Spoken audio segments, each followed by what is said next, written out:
All right, what's up everyone? We'll go ahead and get started here in just a moment. Let's do our nightly audio and visual check. If you guys can hear us, and if we're streaming in 1080p, just go ahead and give it a thumbs up in the chat. And we'll go ahead and get started. Pretty eventful day in the markets. We're going to be talking a lot about inflation as we got the CPI numbers out. And then we also just heard from the President of the United States at that very interesting press conference. So lots to talk about. Trust everyone is doing well. We'll get started here in a moment.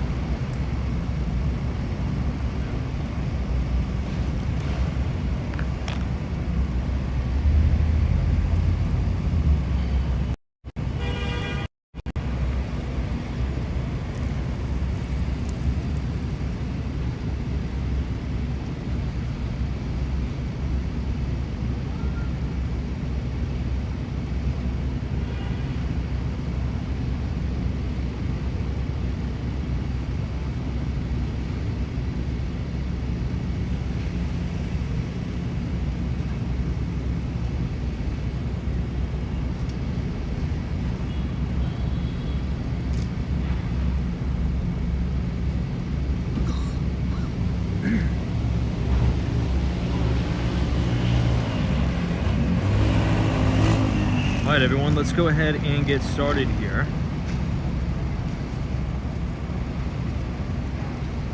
Well, good evening and welcome back to Walks in Wall Street. Today is Thursday. It is July 11th? Yeah, 11th, 2024. The time is 10:05 p.m. Eastern Time, and we're reporting live right outside of the Plaza Hotel, flagship Apple store right here on 5th Avenue and the Amman, New York. Now, we just reported on some breaking news. The top penthouse at Amman just sold for $135 million. It originally sold to Asian investors a few years ago, I think for $185 million. And then it was resold at $135 million just last week. Now, the person who bought it is the owner of the hotel, the owner of Amman, a Russian billionaire. So, take with that what you may. I think that's a pretty interesting sale. Now, today was a very eventful day on Wall Street. We heard from the Bureau of Labor Statistics as they reported their CPI numbers, and numbers were pretty good. We came in at 3% on the headline. And this was the first time since the pandemic that prices dropped in the month of June, which is good news. Now, as I was looking through the report, obviously the main thing that really stood out to me is shelter. And pretty much every single month when CPI comes out for the last 2 years that we've been doing this live broadcast, one of the things that we've been talking about and discussing is that shelter, well, first off, if we want to see CPI come back down in terms of the headline number to 2%, which is the Federal Reserve's target, you're going to need to see shelter costs come down to pre-pandemic levels. Now, it's not going to happen overnight. It's probably going to take maybe even a few years, and I think that's what you're seeing. So if you type !CPI in the chat, once again, !CPI in the chat, it's going to bring you to the 12-month look back on CPI. And it's going to bring you to an infographic where you can actually choose all of the different categories of inflation. So what I want you to do is go ahead and select shelter, and then go ahead and select all items. And I want you to notice something quite distinct. I'm not sure if you're going to be able to see it that good here, but what you're looking at right now is a visual. The red line is the headline CPI number, and the blue line is shelter. Now, from just looking at this chart, what do you notice quickly right off the bat?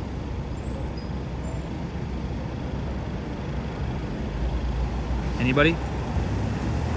Well, what you see is that we had headline CPI roll over way before shelter costs. If anything, CPI was rolling over and shelter continued to go up and increase for about 6 months. That's because shelter is very lagged, right? And when we talk about this concept of order of liquidity, generally speaking, asset prices tend to correct in order of liquidity. So if you remember correctly, pandemic happened, the Federal Reserve dropped interest rates to near zero, right? QE on top of QE on top of QE. Inflation went out of control. The Fed had to kind of backpedal here and say, okay, we need to kill inflation. We're going to raise interest rates 500 basis points. The current Fed funds rate is 5.25% to 5.5%. Now, in 2021, the very, very height of the massive bull market, very, very high beta tech stocks started to roll over and really got decimated. If you look at, let's say, the ARK funds, so ticker symbol ARKK, they still haven't recovered from their depressed prices from the bear market that we had that was caused by that massive interest rate hike. But you still saw real estate prices be propped up and held up. Well, that's because the market can very, very easily adjust valuations for equities because it's very liquid. You just sell the stock, you sell off the assets. With real estate, it takes some time, right? It takes some time for these things to transact, longer transaction times, or vis-a-vis less liquidity. So every single month, again, if you go to the Bureau of Labor Statistics website, !CPI in the chat and you click the link, every single month you're seeing progress on shelter coming down. If you just look in your own neighborhood in terms of residential real estate and commercial real estate, chances are things are sitting on the market for a long time. And if sellers really want to sell, well, they're going to be needing to negotiate on the price. So I think this is good news. Now, let's kind of pivot here and talk about the reaction in the market. Does anybody notice, you want to take a guess, at, I guess, what sort of part of the market had a really, really good day? In terms of what, I'll give you a hint, in terms of market capitalization, which kind of companies did good today. Hey, Doc7, what's up? Always a pleasure to have you. Finally, this humidity broke. It's actually quite a nice night here. Yeah, TC. Small caps did really, really well. The IWM. Doc7 is the Russell 2000. Yeah. And a reason for this, maybe, we don't know. Markets move every single day, but it was a very glaring reaction. I think the IWM was up about 4% on the day. Let's see. I have my other phone so we can actually check. Yeah, the IWM was up about 7 points, 3.59%. So just a hair under 4%. Now, usually, small cap companies have a very, very difficult time operating in a high interest rate environment. And if you look at the percentage of companies in the Russell 2000, most of them have extreme levels of debt. And much of that debt is floating rate. So as interest rates go up, it's going to take a larger allocation of revenues to service that debt. If that makes sense. We've written about this before. So as inflation's coming down, and maybe if it really breaks and comes down hard here, potentially, the Federal Reserve, Fed Chair Jerome Powell could be giving a signal to the market that we may have some cuts in store. Who knows? We'll see. Hey, New England Crypto, what's up? Trust you're well. I see Brian, Austin City Limits. Trade Brigade is here. What's going on? I'd love to hear your take on all this craziness in the market today. Lena Sandoval, Sally is here. Ben, welcome. Alan says you're a humidity fan. I am a humidity fan, but this has been a little crazy.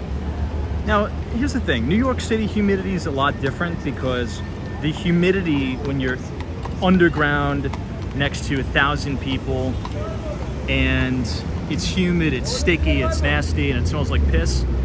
The very wet air that's like concocted with urine is not the type of humidity I like. So I'm kind of glad that's over. The short guy, what's up?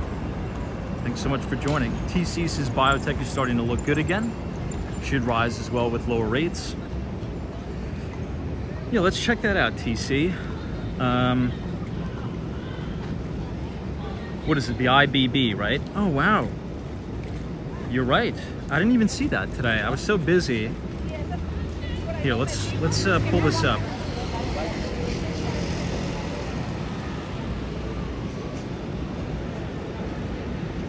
You're right, the IBB was up about 3 points today. We're back above the 200-week moving average, and things are actually looking pretty good. Good call on that. I didn't see that today. Lance, what's up? Trade Brigades, the XBI. All right, let's take a look at that.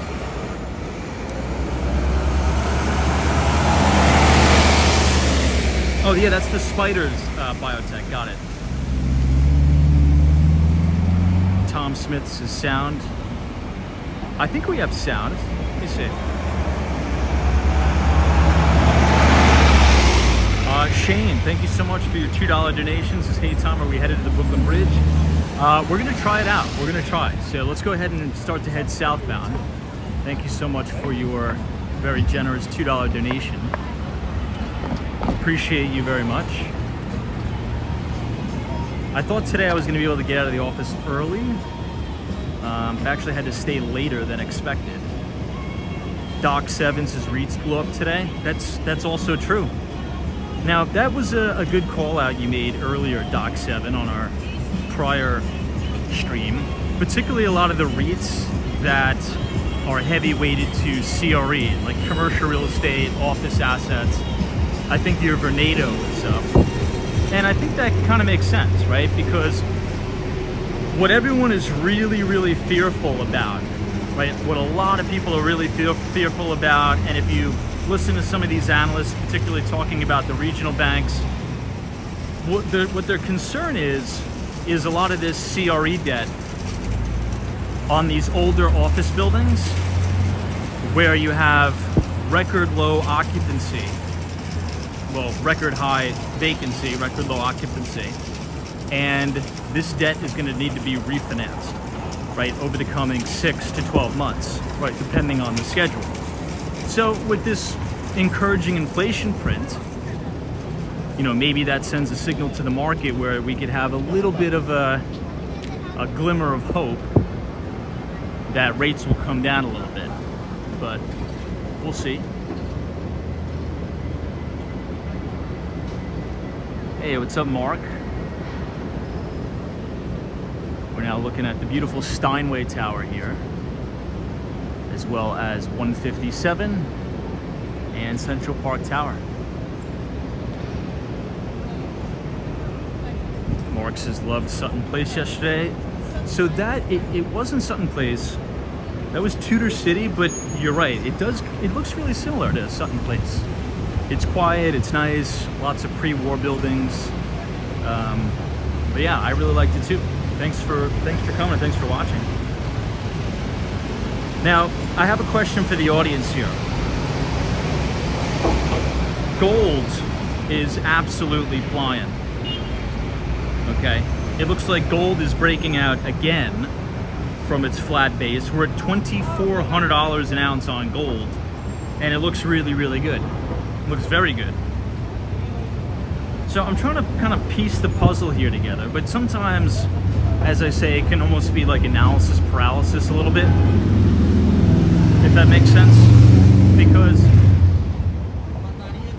I'm kind of torn between what the market is saying and what's the appropriate thing for the Fed to do, right? Because a lot of people are like, look, if inflation really, really comes down, that could potentially send a signal to the market that things are slowing down, the economy is slowing down, we're going to get weaker and weaker GDP prints, and that's going to mean potential recession, right? But if the Fed starts to cut very aggressively, right, to try to get in front of this, you could have wave 2, wave 3 of inflation. And I think that's probably what the gold bugs are saying, right? Because it was very, very clear right as we got that CPI number leaked, it actually leaked before the market opened, you really started to see gold ramp there. So maybe a lot of gold bugs are saying, look, we know there's a high probability that the Fed is not necessarily going to do the right thing. They'll probably be forced into maybe cutting a little bit too early, which is going to start the money printer again, in which case that should bode well for precious metals. Thoughts on that logic? That was it right there, right? Agree, disagree? I mean, what do you guys think about today's CPI print? Hey, Bree Grams, what's up? Thanks for joining us. We'll just take a quick walk down Billionaires Row, and then we'll try to get all the way to the goal line tonight at the Brooklyn Bridge. What's up, Madison 32? Thanks so much for joining us. Chump Villas is for bond portion of the portfolio. Good idea to lock in some longer term bonds with good yields in anticipation of interest rates being lowered next year. I don't have any exposure to bonds. I think, and I know the old saying, you're supposed to diversify, 60-40 portfolio. I get it, I understand. But I think everyone's situation is different, right? And I think everyone's investment strategy should be tailored towards their lifestyle, if you have kids, if you're nearing retirement age. But I'm almost always 100% in equities, US equities. Mainly because, number one, the big thesis, the big bull thesis on America is very, very much in play. It has been. I mean, markets have been ripping. We just had a new all-time record high in the S&P and the NASDAQ 100 yesterday. And I'm very, very, very far away from what you would call a retirement age. So, I don't know. I don't really have,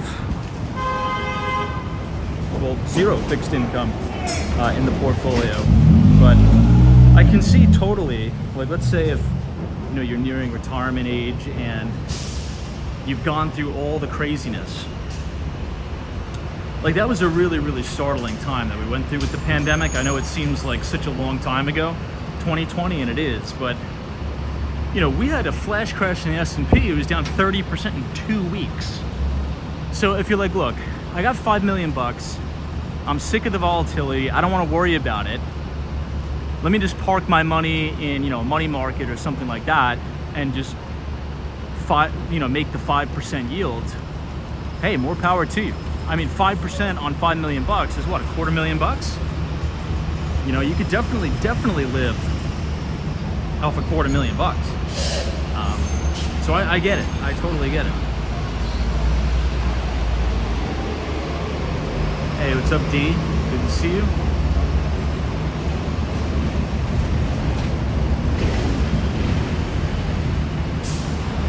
Joseph Hardaway.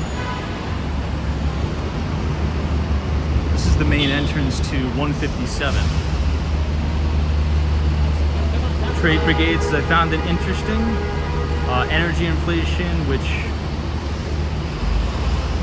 I get isn't in core, was also deflationary even with, yeah, that's true, even with crude oil higher in June. Curious to see if it has a lag and shows up next month. Also food inflation too. I think food ticked up a little bit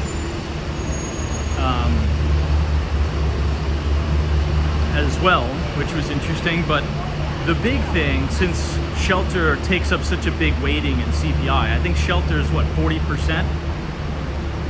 That really accelerated downward this month again, which is good, which is really going to bring that whole headline number down.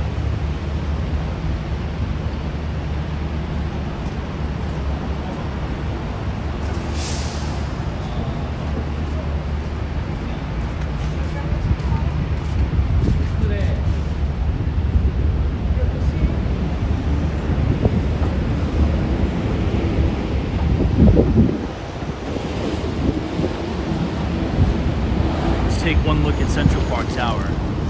Now, what are you guys feeling about tomorrow? Any thoughts? What do you guys think? Tomorrow, we kick off the official start of earnings season. I believe we're going to hear from JP Morgan Chase. And that's really going to set the tone for earnings season. I'm really curious to see a lot of the spending data, the credit card data.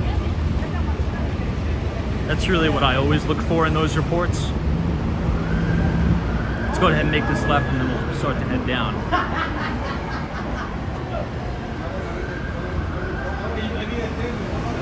Ed Dunkles is rooting for a negative PPI. Brad's Brains is Kava back to the 50-day at its buy point, but I'm not buying anymore. I think it's still $100 by December. Yeah, I got shaken out of all of mine. And it's funny, it was a few days. I'll pull up the chart here. But this is a new issue, you know, it's a new issue.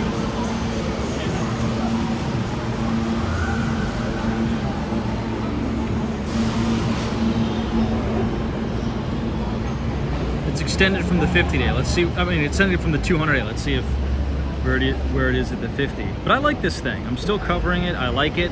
And I'm more than happy to get back into it higher than what I bought it at.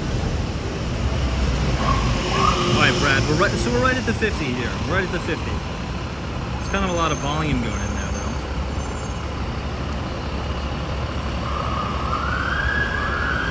And here's the thing. I went to Kava a few times. I just can't eat there every day. Like Chipotle, totally, I could eat there every day. Just not me personally. So I don't have like that much conviction in terms of a personal standpoint like I do on Chipotle. Like Chipotle is like, oh dude, and you go there every single day. I think Kava's a little bit more high class. I love the company. I think it's gonna do fantastic. I think it's gonna follow the same trajectory as like a Wingstop. Which, by the way, I kind of like how I'm bringing two phones now on the live stream. So when you guys throw up some ticker symbols, I can pull up the charts when we're live. Yeah, Wingstop has just been a monster stock. It is below the 50-day though, but this has just been one of the all-time greats. I mean, look at that. Very, very high gross margins there, but we're extended from the 50-week. But Chipotle, Wingstop, those sorts of businesses have been really, really good. Simple menus, great growth strategies, and high margins.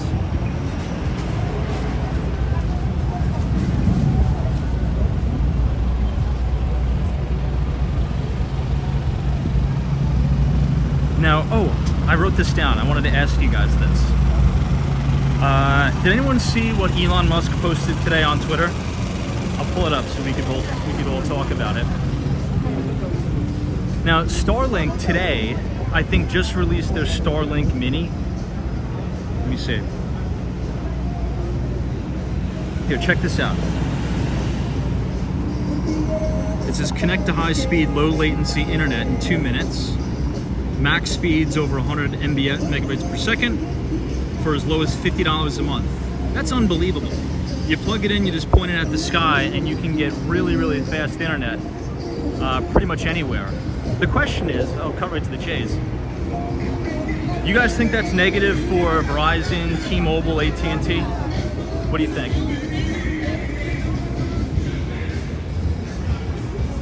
I think it is. I mean, when that's available, I think I went on the website and punched in the availability. I don't think it's available in Miami-Dade County. But watch that video on it. It's unbelievable what they're doing over at Starlink. Yeah, Doc Sevens is major disruptor.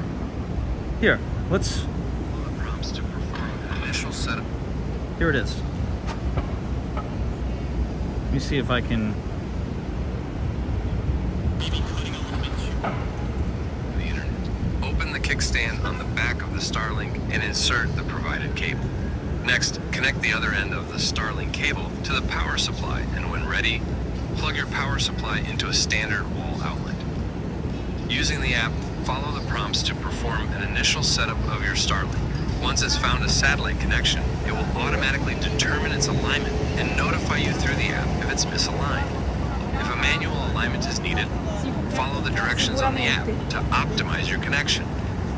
Once you've set up your Starlink, we recommend using the app to configure your network. After setup is complete, you are ready to connect to the internet.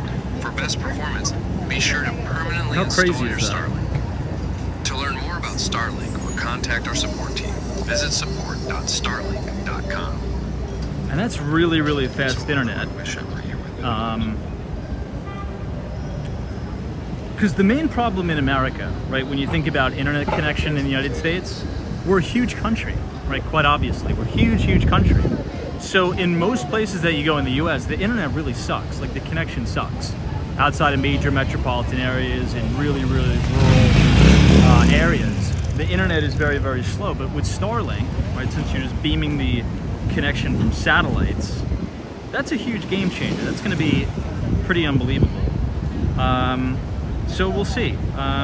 We'll see what the impact is going to be to providers like T-Mobile, AT&T, and Verizon. Lance says, Tom, I was thinking about getting Starlink.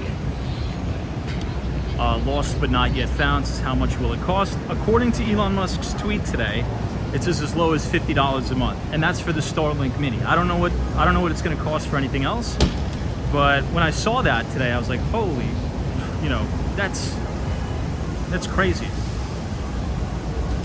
Deja Vu is $150 a month, so there's probably different tiers, but that portable Starlink Mini is as low as $50 a month.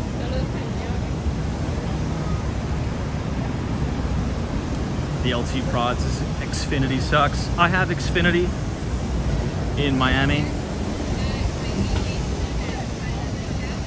Like, that's the thing. If you don't have Verizon Fios or something like that, or Google Fiber, the upload speeds are really, really slow. I think I pay $70 a month, and my maximum upload speeds are 24 up. Now, this would be interesting to find out. Please type if you want to participate. What are your average upload speeds that you guys are getting for your Wi-Fi at home? Because the maximum I can get is 24 up. So if I want to upload, let's say a 4K video, like an hour walking tour, it's going to take at least 5 to 6 hours.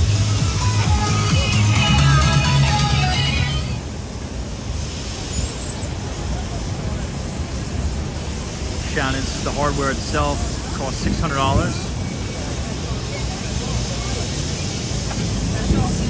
Holy crap, Tim, does he have 1 gig?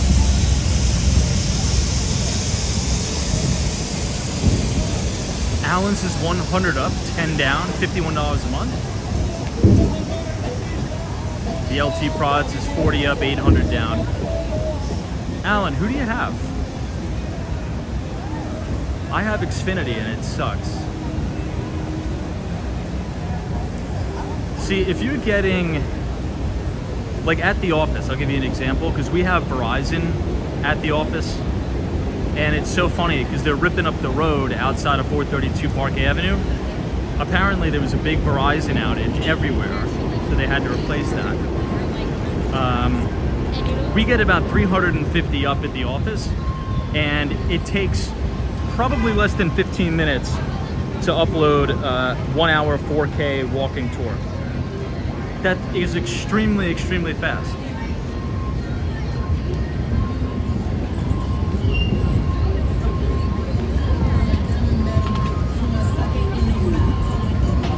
New England Cryptos' commercial internet is not the same as residential internet. True. John says I have Fios and it's 100 up. 100 up is not bad. Damn, Ed Dunkel says you get 366 up. Ed, what provider do you have? Maybe you live in like a luxury building and where you can get like Verizon or Google Fiber or something, but that's crazy, crazy.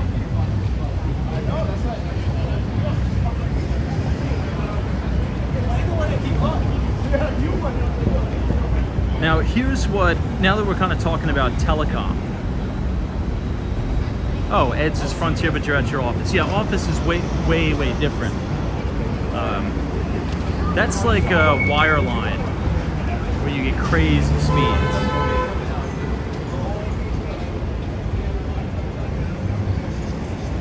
Now, what a lot of the carriers are pushing right now, particularly T-Mobile, I always get these advertisements in my mail. It's about the 5G home internet. But there's no way that the 5G home internet is going to be able to compete with the Starlink. It's just not even going to be possible. If the claims are true, and I've never used Starlink, right? Maybe someone who has Starlink in the chat could chime in here and advise. There's just going to be no competition. I think Starlink is going to cannibalize the entire market and win all the market share. So when Starlink goes public, hopefully on that new Texas stock exchange, I don't know about the financials right now, but I can almost guarantee I'll probably be buying the stock.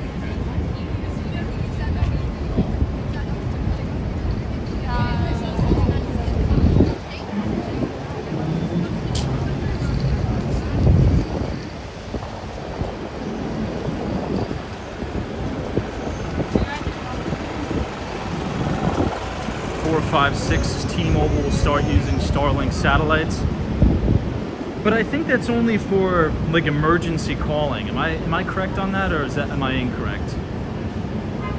Because this was about a year ago now, and I watched some T-Mobile big press release with Siebert, I think is the CEO of T-Mobile, Mike Siebert, with Elon Musk saying that you're going to be able to use Starlink to support like emergency calling or something like that.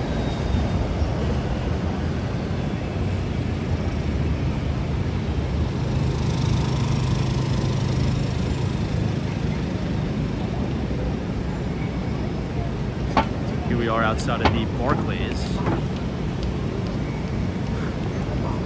New England Crypto says, how many devices do you guys have connected to your network? You have 117, my God. I'd probably say I have less than 10.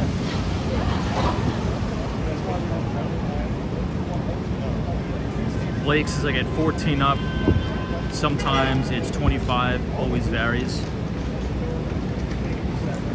Yeah, so you have like mine, it's really slow.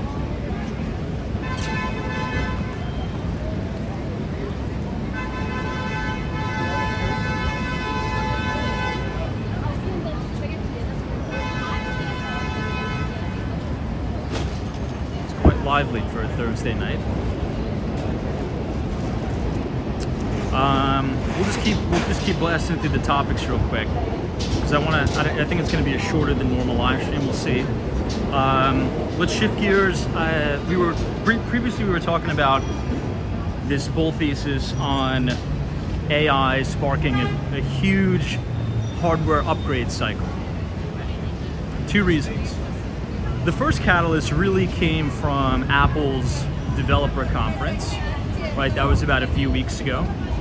And I actually like the conference quite a lot. I think there's some interesting AI features coming down the pike, but the catch, and I think it's fair to call it a catch, is you really have to update your hardware, right? If you're rocking like an iPhone 8 Plus or 10 or 11 or whatnot, you're really not going to be able to take advantage of any of these AI tools. So if you want to use all of this amazing latest and greatest technology, well, you're going to need to buy a new device. And if you're a major enterprise, Fortune 500, Fortune 50 company, you are absolutely going to want to use all these new tools. You're going to want to have to use the software that's going to be supported. Microsoft is no longer supporting, I think 10 no longer, so probably spur a major upgrade cycle. And Apple stock, I think that's why it's trading into new highs, because analysts are revising their revenue estimates much higher. if you check the estimates, right, if you go on Bloomberg or wherever, like Market Smith, I think Wall Street Journal sometimes publishes them. If you go to the market section, they've been revised higher by quite a bit. And I think that's why the stock is essentially turned around. So there was Steve Eisman, made an appearance on CNBC. Now, he is a major managing director at Neuberger Berman. He runs one of the top wealth management teams there. And he said the same exact thing.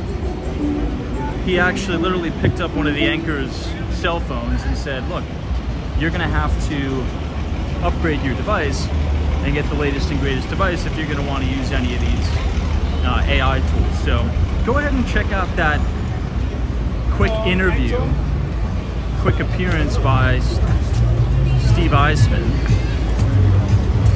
Maybe you've seen it, maybe you haven't, but what are your thoughts? Agree, disagree? Do you think that enterprise customers are, let's just keep the question simple. Will you guys be upgrading your devices? This includes PCs, just so you can utilize all these different AI tools. What do you think?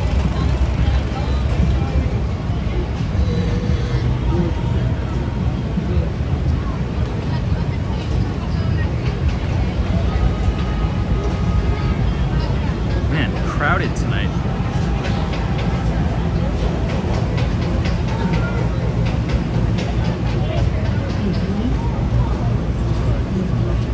Alan says I upgrade every year. Tom, for iPhones, MacBook every 3 years.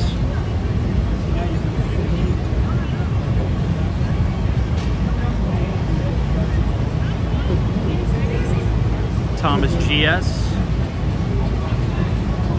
Even the regular iPhone 15 is missing out. The reason only devices with at least 8 gigabytes are supported. Brad's brains is not right now, but eventually. TK Porsche, yes, starting with the iPhone 16 Pro.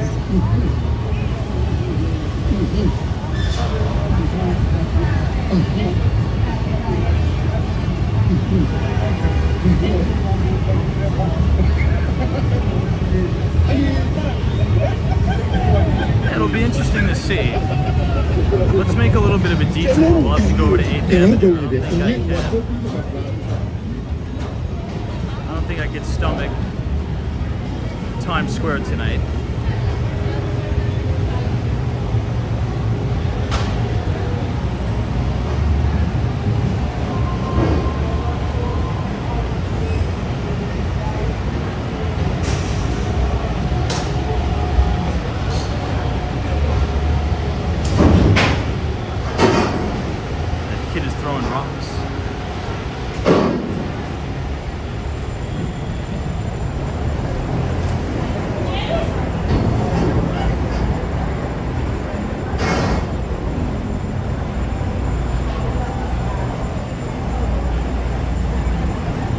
Navigate out of here.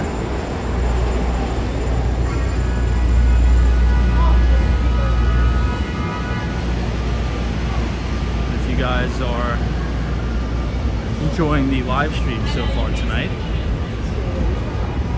feel free to leave a like on the video and click the subscribe button if you're new.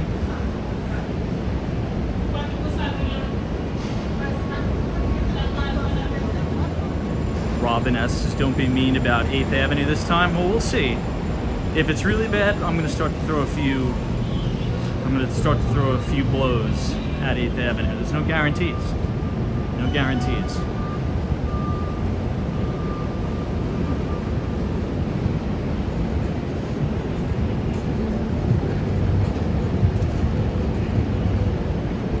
I know, John's like, I can't do it this part of town anymore. Well, every time I start, I'm like, you know what?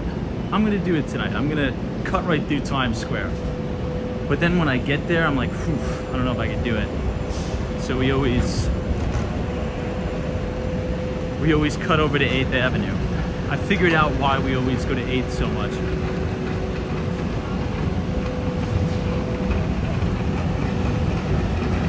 But don't worry. By the end of the stream, God willing, we'll be up on the Brooklyn Bridge. Cape Cod Saris, what's the topic for tonight? I think we covered a lot already. We talked about inflation. We talked about small caps.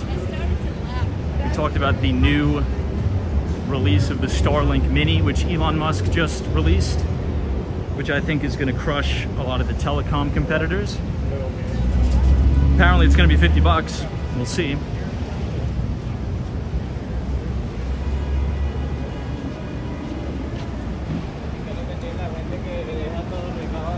Yeah, Harry Connor. The United Nations last night was pretty cool.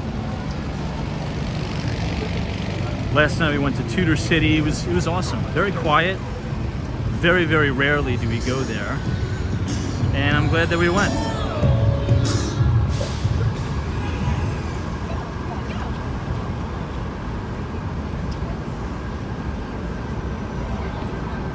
I do like to see all the tourists coming back though, because it's such a change from when we were doing these streams, even in 2021 and 2022. It wasn't like this. This is, I mean, a complete difference.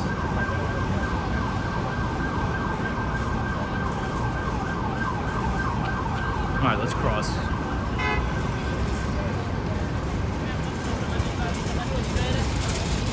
Now, we do have some New York City news. Should we cover the New York City news? We'll quickly cover the New York City news. Which is good news. Really, really good stuff is happening in this city.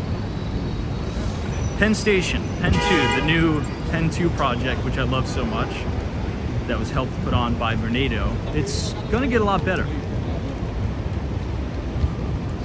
They are going to extend the Metro North from Grand Central all the way to Penn Station. That's unbelievable. Now, it was unbelievable when they did Grand Central Madison, because it wasn't, I mean, just up until a few years ago, the Long Island Railroad only went to Penn Station. It did not go to Grand Central, the new Grand Central Madison project. So now, if you maybe work on the west side, or you work at the Hudson Yards, but you live in upstate New York, well, you don't have to get off at Grand Central and take a bunch of subways. You could just take a direct Metro North train to Penn Station. That's gonna be unbelievable. So I'm excited about that. There was a press release with the governor of New York State, Kathy Hochul, talking about, you know, the costs, how there's gonna be, you know, X amount of federal funding for the project, X amount of, what's it called? State dollars, city dollars. So, pretty good. Now this is the construction site for the Torch building.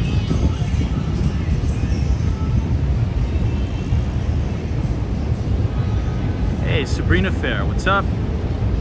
Brian is here. Yeah, Robin S, that's huge, isn't it? That's amazing. And I don't even take the Metro North, but that's awesome. It's just, everything's gonna get a lot better. And that's the goal, right? So I'm very, very optimistic on the city. As you guys see, right? I'm fair on the streams. I think I'm fair about New York. We show the good, the bad, the ugly. And the city did a wonderful job on Penn Station. They couldn't have done a better job at Penn Station. It's like a 180. It's a night and day difference. It's beautiful. Everything is clean. I would take you guys downstairs, but there's no internet. So earlier today, I had about a 30-minute gap, so I filmed an entire walking tour inside the new Penn Station. There's so many new restaurants opening. They just had the grand opening of the Chick-fil-A down there. There's a brand new Starbucks. There's a brand, everything. It's awesome. And now we're gonna get a whole other terminal for the Metro North, which is great.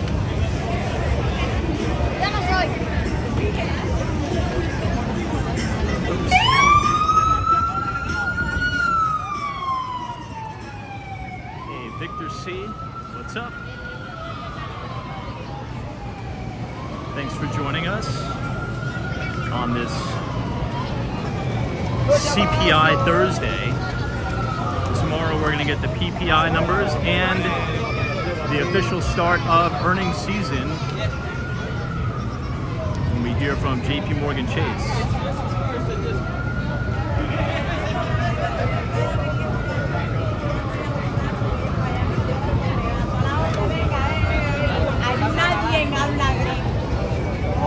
Brad's brain. This is why there's so many kids. Well, this is the largest migrant center in New York City. So the Row NYC Hotel has been converted into the migrant center. So when you first come to New York City through the Port Authority bus terminal, they'll put you up in one of the hotels, and this is the largest hotel for the migrants. That's why there's always a lot of kids and things like that out.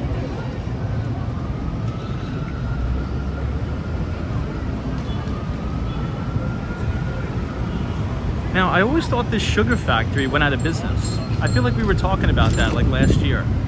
How there was news that the sugar factory went out of business. Let me Google that real quick. I feel like that's true.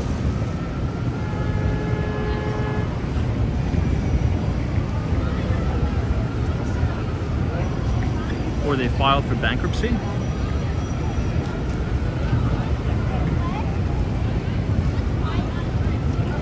Maybe I'm thinking about something else.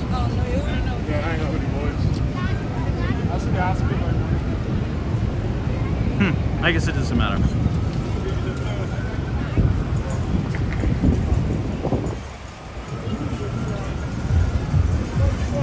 But if you guys enjoy the financial topics that we talk about, we do write a free investing newsletter, and next Thursday it's going to be an action-packed newsletter. We're going to do deep dives throughout all of the major financials that are reporting earnings.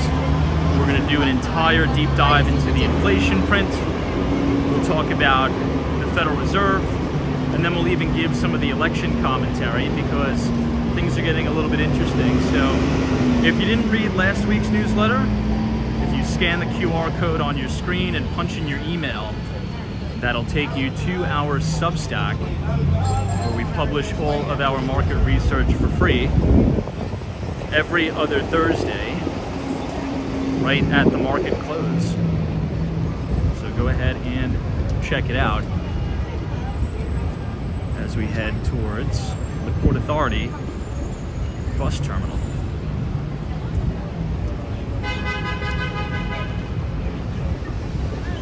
Now tonight, I was in the office a little bit, in and out, and I had the live stream up of the presidential, what was it, the big boy briefing or something they were calling it? I don't even know. The press conference. The whole thing was just a little weird to me. I don't know, it just, the whole press conference just didn't sit right with me for some reason. It was like very awkward. It was like, I don't know. Does anybody else get the same feeling? It was just like non-stop repetitive questions, and it's just not a good look, I think, just for the country.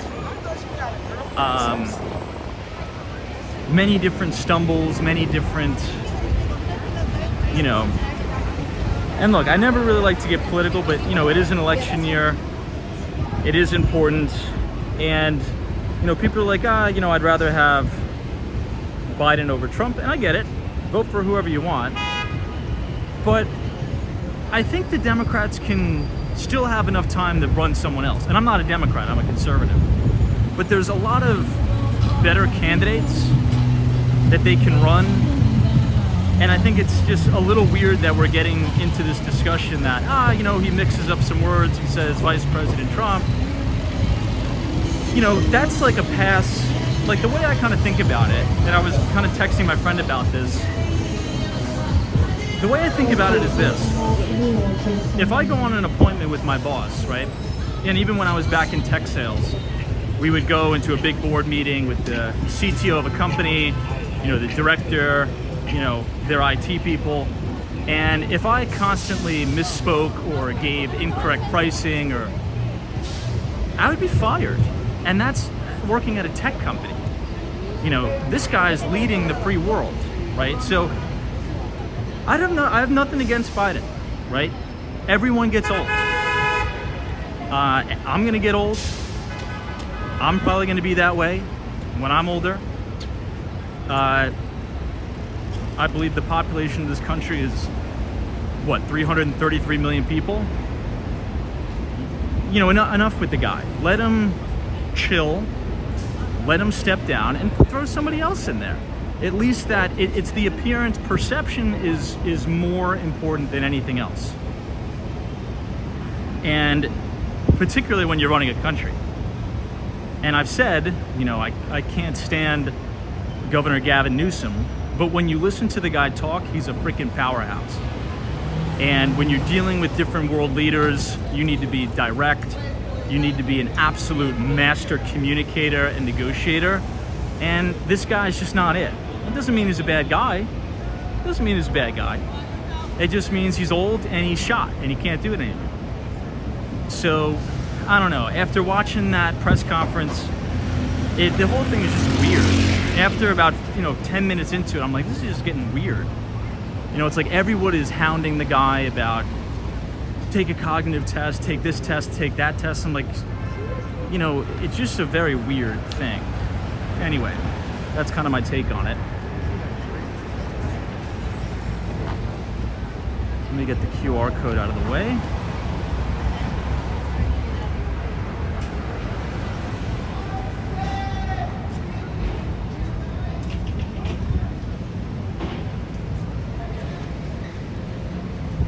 This place to the left actually has really good Molotang.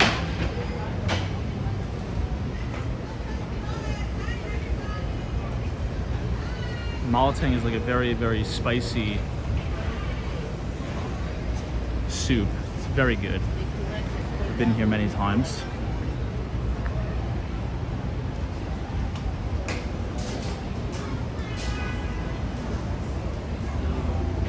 Tracy says I'd vote for Iraq before the Orange Men. Look, I get it. That's your right as an American. You can vote for whoever you want. Again, I'm not making a case that everyone should vote for Trump. What I'm saying is there's so many capable people that, like, I just don't understand the infatuation with being so persistent and hell-bent on having him run again, because it's obvious, right?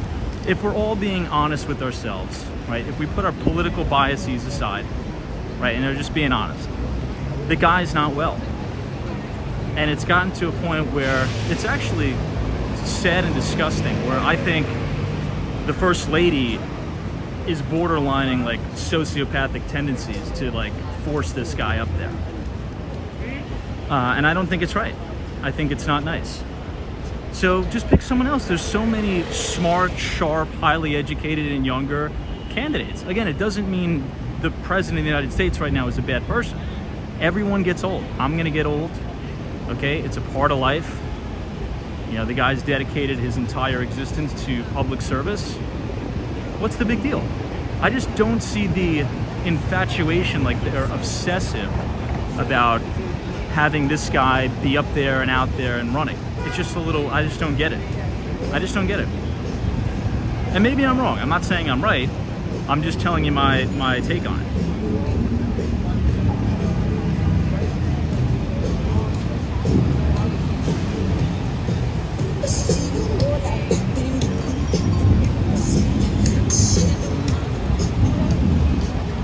TK says Beto O'Rourke was okay.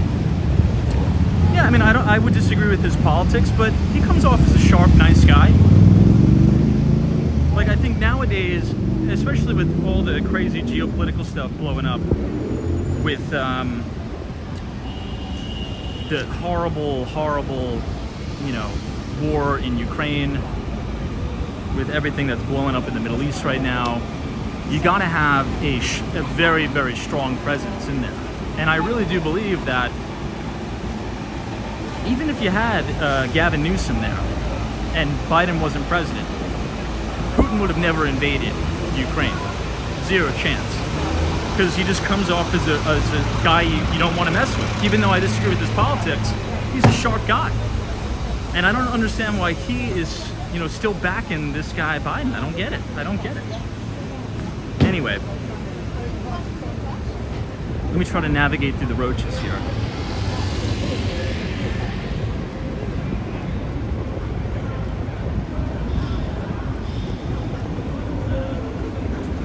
Cape Cod Sarah says, I get what you're saying, and I agree.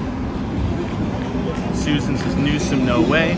No, and I get it. And again, what I'm trying to do is take a little bit of a different approach, because a lot of the different takes that I've been seeing from the left side of the aisle and the right side of the aisle, I think they're looking at it in the wrong way.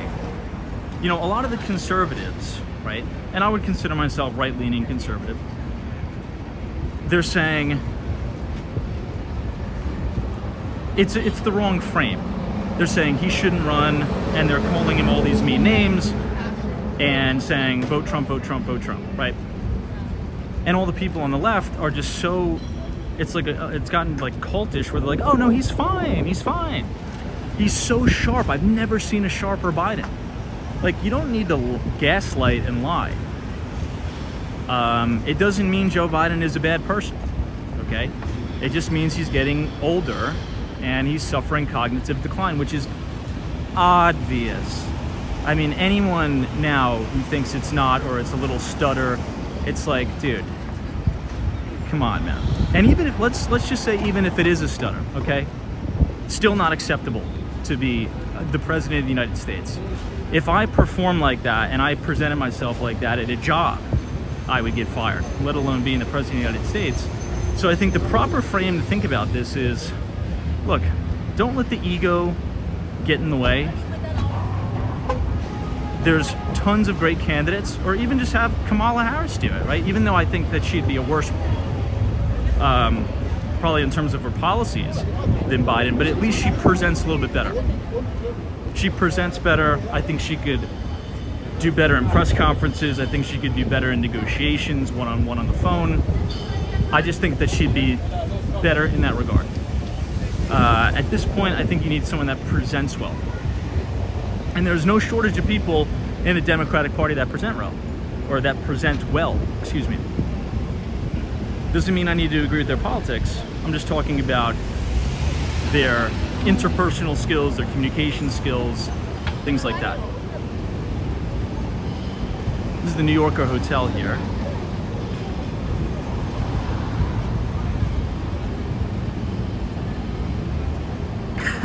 Positive princess is our president, should have big muscles. Maybe Kennedy. Yeah, if you want someone with big muscles, Chris Cuomo. You could throw up the bench.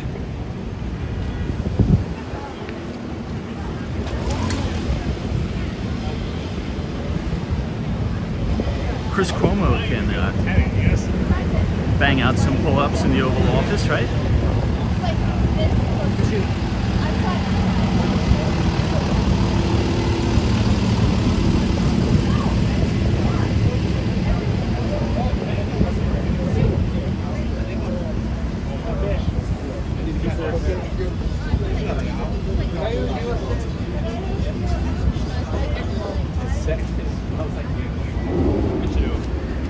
Mark Summers is Tom. When am I headed back to Miami? I may have to go back early Saturday morning.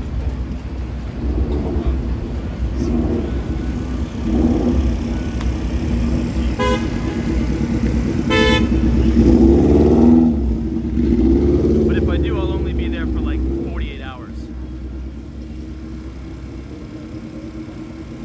Robin asks, so we got to Madison Square Garden without slamming 8th Avenue. It looked pretty good to me. It looked pretty good to you. It looked pretty good to you. Really? I don't know. I think that's like watching the latest presidential debate and saying, yeah, both candidates look pretty good to me. Dude, look, I'm not to hash it, but I mean, you walk down 8th Avenue, it's like, no good, no bueno. But things are improving, things are looking up.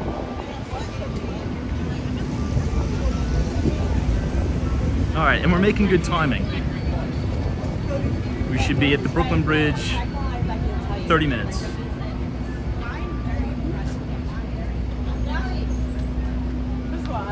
background wants to see.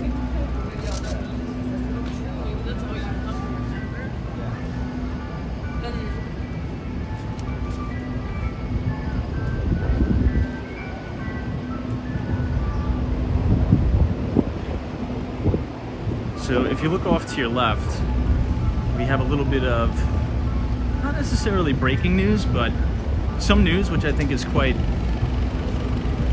positive, being that the Penn District has some of the highest office vacancy in the city. If you look all the way in the distance at Penn 2, these little red cubes in the distance. Now, the top 7 floors, Madison Square Entertainment, I think that like Madison Square Garden signed a lease to occupy the top 7 floors. And they just signed a deal with the MLS, or Major League Soccer, to lease 120,000 square feet worth of office space at Penn 2. It's pretty significant, and I think that's a pretty good fit, right? You have Madison Square Garden, I think you have the NHL over at Hudson Yards, and now you're gonna have the MLS, Major League Soccer right here, leasing 120,000 square feet of space. That's pretty good. It's pretty encouraging. And I mean, that's just gonna make, I really do believe that's gonna turn the Penn District around 180. It really already has. Because when you have this infrastructure, right, not only the transportation infrastructure, but the state-of-the-art office infrastructure, when average New Yorkers that have this bad impression of the neighborhood start to come here and walk around and they see people, you know, working, office workers getting lunch, you know, getting coffee, that is going to turn the entire impression around. And I think it's going to give a little bit of a boost to even the residential real estate that's been quite depressed in and around the Penn District too. So it's good. We just need a few more big anchor tenants. We just need to land some massive tech company or something to occupy the remaining space at Penn 2.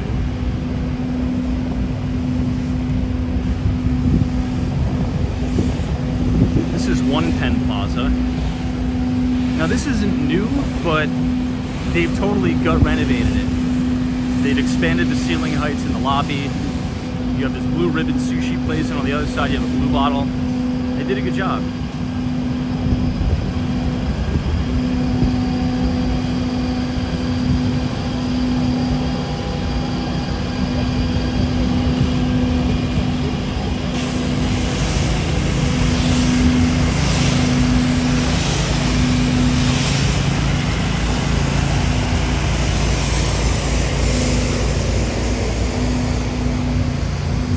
Checking this out during the day,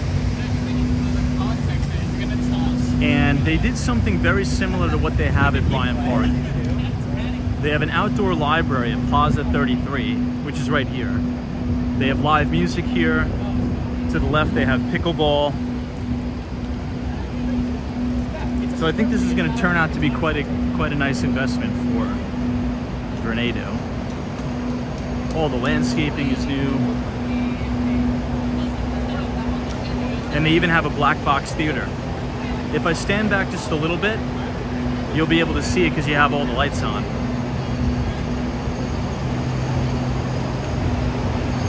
It looks cool. You can't really see it too well during the day, but check this out. Up there on the second floor is this, I think it seats 160 people.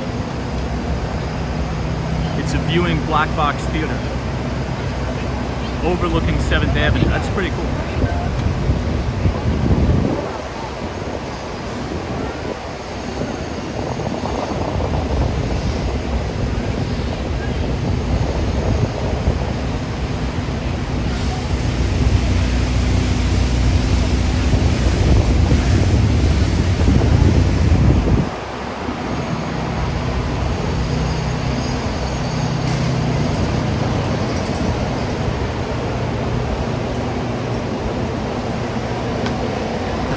I know, Tracks 101. It sure seems like it. they've been power blasting that one spot for like a week.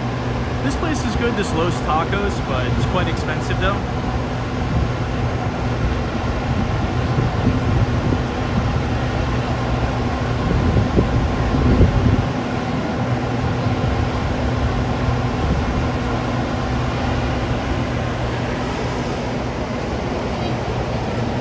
But I just can't get over how much better it looks. I think for those who are watching who've been here before this major renovation, you kind of understand my infatuation with this site. This looks fantastic.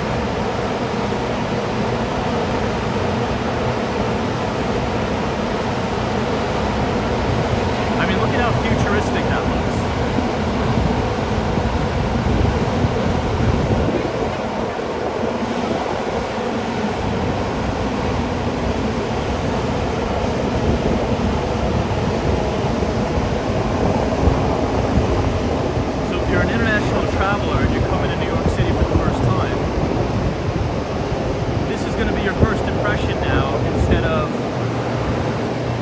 Before. And as you come off the train, you have this perfectly centered view of the Empire State Building.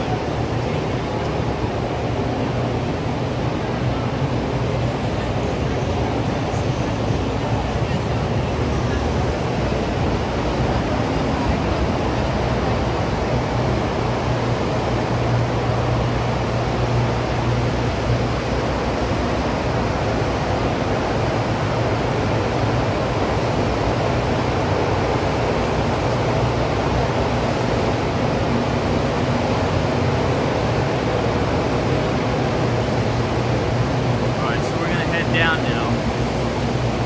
We'll stay on 7th Avenue because we haven't been on 7th in a long, long time.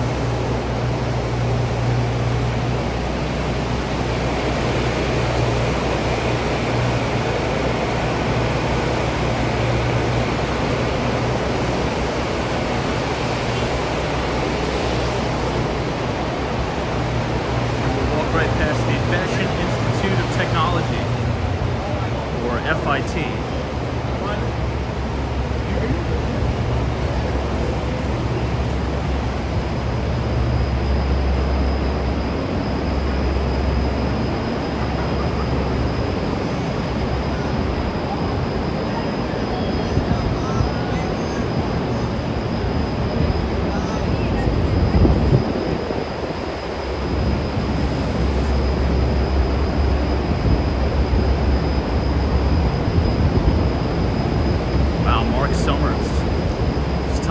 Tacos is a great taco shop, or great taco shops here in Phoenix. I'm down to come.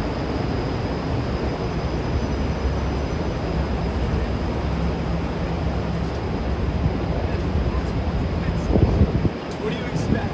It doesn't move. Now with all that political talk, I forgot to make the point I was trying to make. And I wanted to tie it back to the financial markets. And here's the reality. The market is telling us it doesn't care who the president is.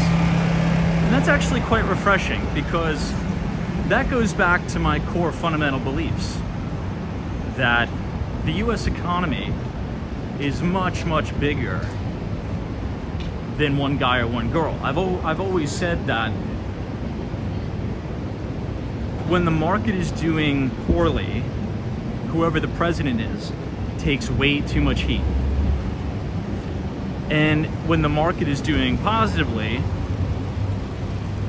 whoever the president is, they get way too much credit.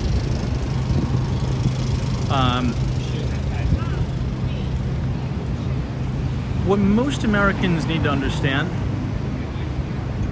about a business cycle is really now, in this age that we live in, of, you could almost call it modern monetary theory at this point. It's really the Federal Reserve who kind of pulls the strings and the levers.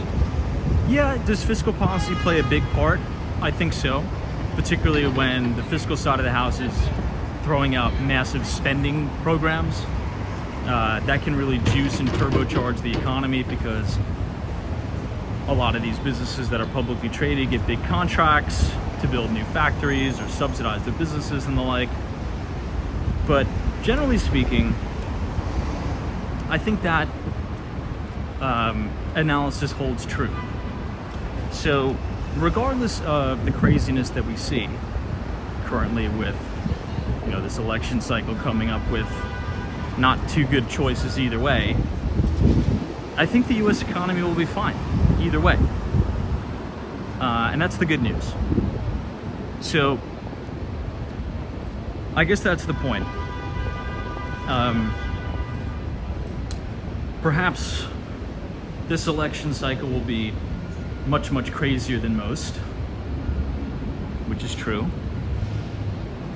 But if the US economy can be resilient through all this craziness, I think we're in pretty good shape. Look at this.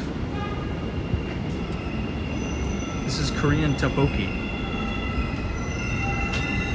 Look at how cool it looks in here.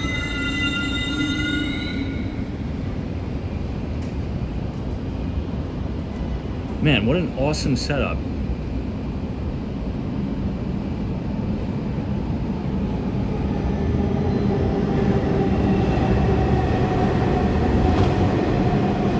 Which tteokbokki?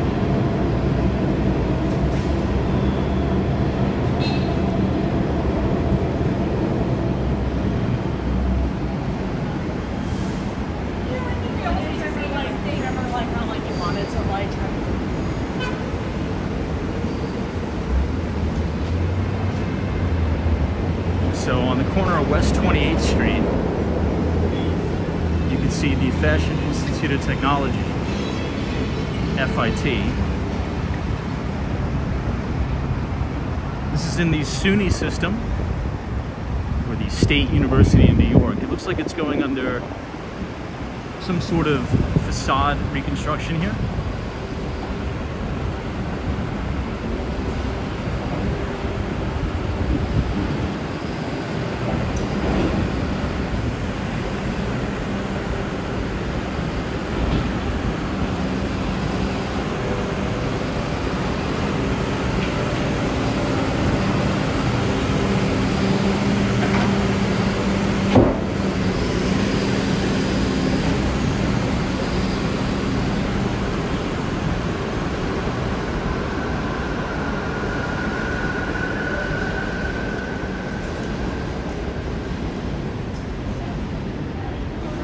Man, it looks like the whole thing is under scaffolding.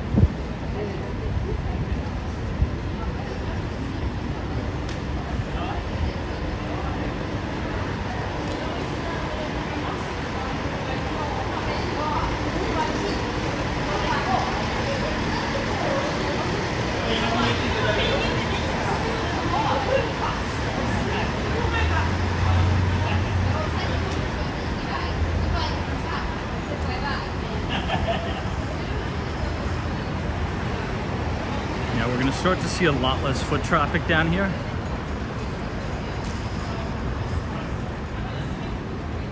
And then it'll pick up a little bit as we get towards Houston Street.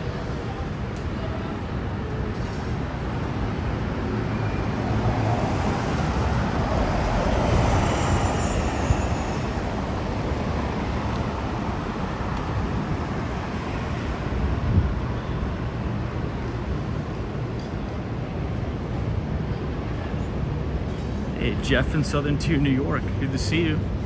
Thanks for joining us.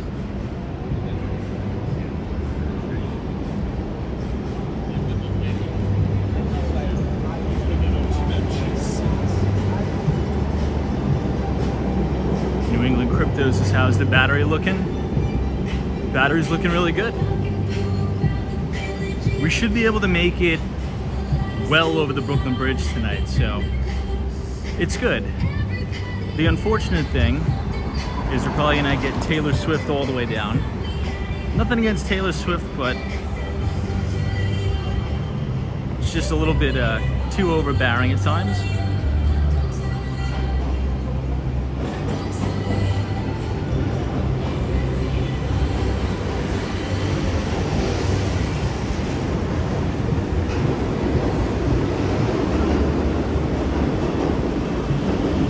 good friends from Korea here.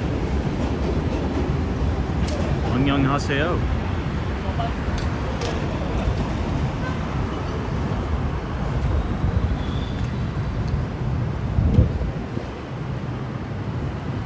So our friends from Korea, what do you think about my Korean? I've been trying to learn it. I'll see if I can communicate, and you let me know how I did. 안녕하세요. 저는 외국 사람이에요. 저는 톰이에요.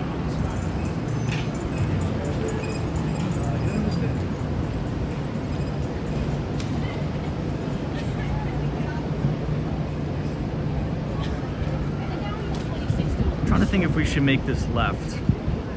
Nah, we'll just continue all the way down. We haven't been down 7th Avenue in a long time.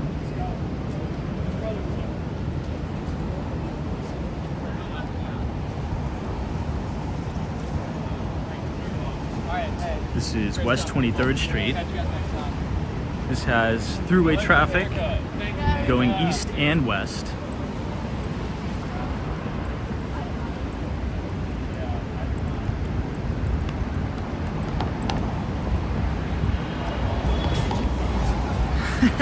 Yeah, Alex is like, I currently only know 2 languages, English and bad English.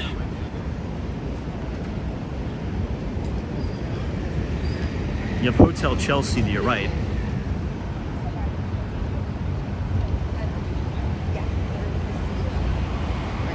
And I'm in my good walker at the same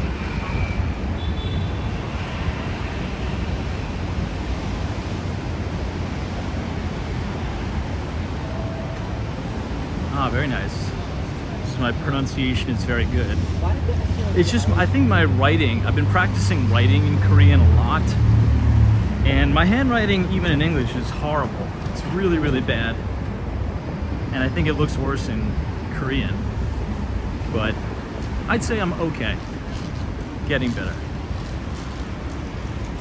I think growing up in America, obviously it's fantastic, it's amazing, but the main drawdown is that they don't really put I'll even use the term force.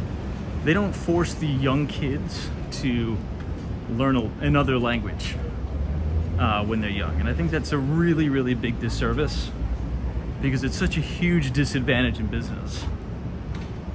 Like, imagine if we all knew Mandarin. Oh my God, what a world of opportunities that would open us up to, right?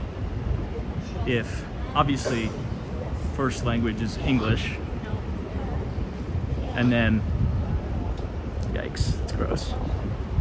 Second language Mandarin, third Korean, and the like.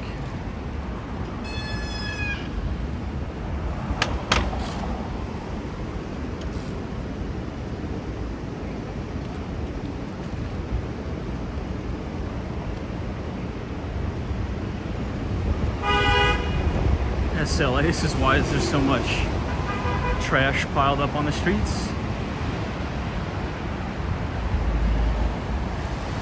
Well, the good news is that the city of New York had such a good idea. They spent a few $1 million and gave the money to McKinsey, or I think it was KPMG, to do a study to say, is it better to leave all of our garbage all on the sidewalk, or should we put the garbage in proper trash receptacles? And you know, it was a big study, a big deal. The first year out of college, second year out of college consultants put their heads together, and apparently what they came up with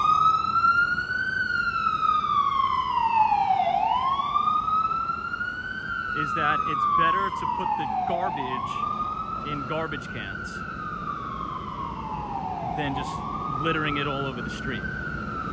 So at least we spent, I think, $4 million on that for the McKinsey consultants to put that together, which is nice. And then Mayor Adams had this press conference, blasting music, everyone jumping up and down. showcasing a garbage can. So I think we're gonna get more garbage cans around the city.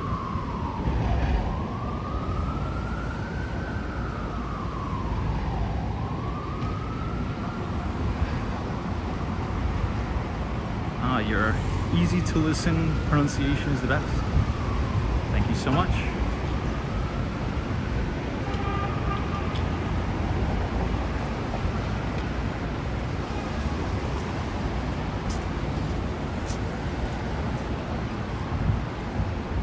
Oh, was it McKinsey? I thought it was KPMG, but McKinsey actually makes more sense. Now, whoever was the VP on that deal, they should probably give him a big bonus. Because, I mean, what just ridiculous that is. I mean, come on. I could imagine what those consultants were. You know, the VP is like driving a slave ship to these poor kids, first year out of college. No, get a better picture of the garbage can. You missed a period here. Putting together this 100-page slide deck to tell the city of New York to put the garbage in garbage cans. That's so crazy. Hopefully the VP makes, you know, $250,000 off that. Because that is some real sales skills right there. And I'm being honest, like, if you can convince the city of New York that they need to study on whether which is better, to throw all the garbage all over the place or put it in a trash can, I mean, you are a top brass salesperson. Seriously.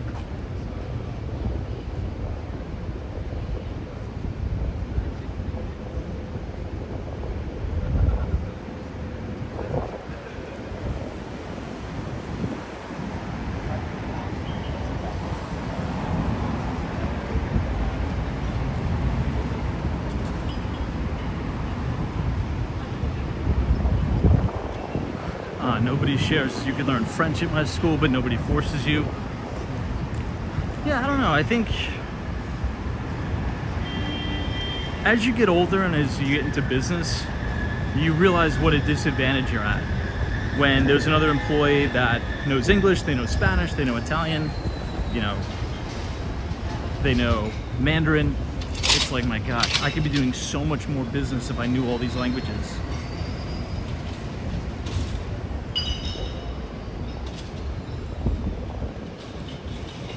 So I think when I have kids, I'll probably put them into Mandarin or something like that early, like immediately. As they're becoming fluent in English, they can be brought up becoming fluent in another language. Anyone here multilingual? I think that's the most impressive thing, to know multiple languages.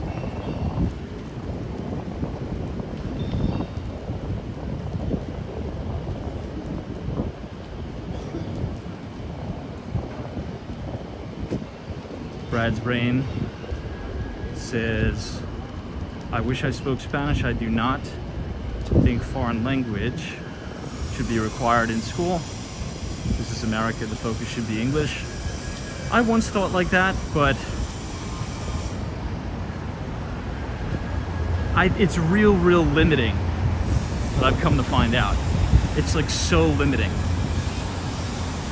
Because if you're dealing with a client that speaks Korean or that speaks Mandarin, they're not really going to feel comfortable doing business with you. It's very hard to connect on that level. But if you start, you know, blowing out Korean off the rip, they're going to be like, oh my gosh, that was so impressive. You know Korean? Or, oh my gosh, that's so impressive. You know Mandarin? And that's an automatic rapport building activity. And you could do a lot more business. That's kind of how I view it.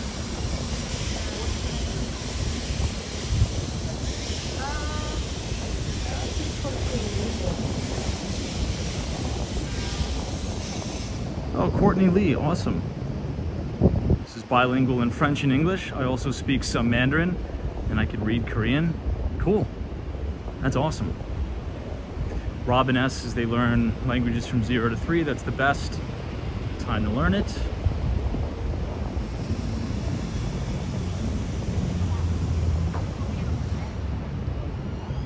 Nice. Oscar's bilingual. His Mandarin would be cool, especially in New York, for sure.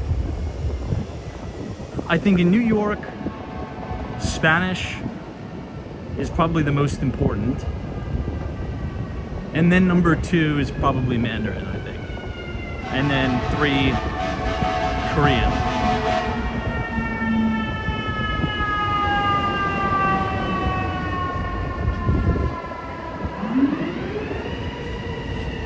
Wow, 3 T3s is English, Ukrainian, Spanish, German, and Thai. That's incredibly impressive. That's unbelievably impressive.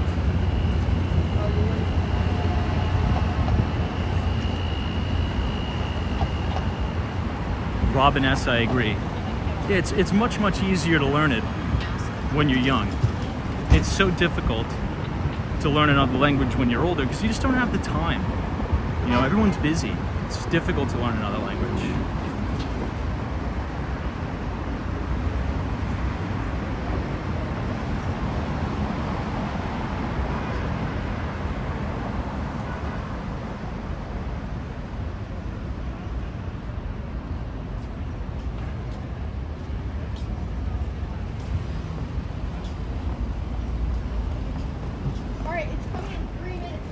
Alexis says Spanish, English, and currently learning French.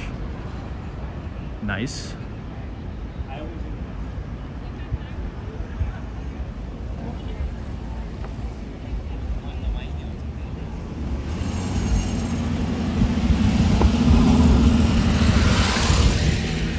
I always get a laugh, and let me know what you guys think about this. I always get a laugh about these people who say, yeah, you know, I know multiple languages, but I can only read Spanish.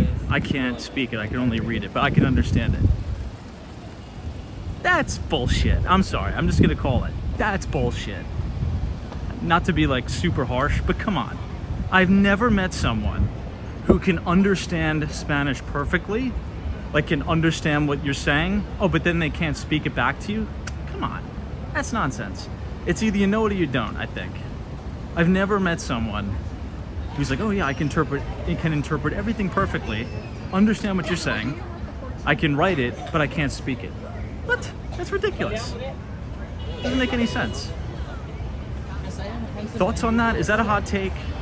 Or am I wrong? Because I could be wrong, but that's how I feel.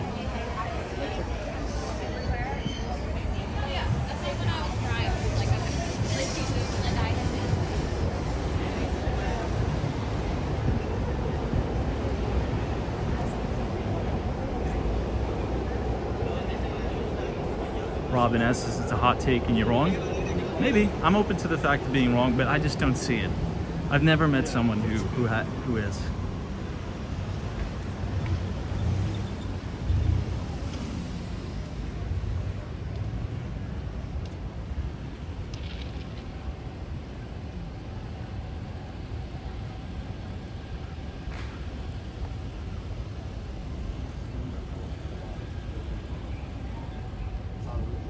Kenny says, untrue, I met guys that wrote great emails in English, but cannot speak English when I visited Japan. That's actually, I never thought about it like that.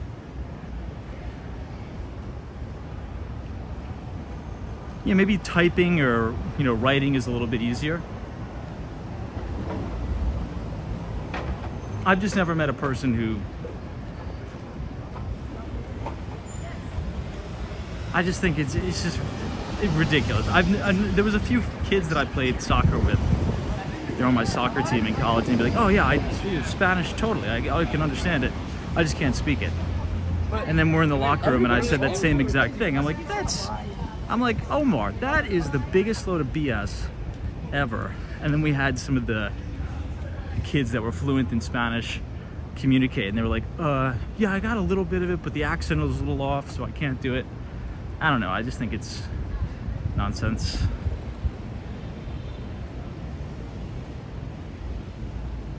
All right, so when we merge here, we're gonna have a really stunning view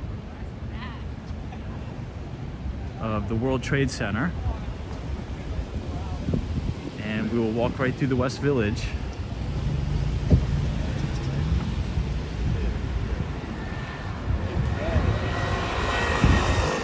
Man, what a beautiful view.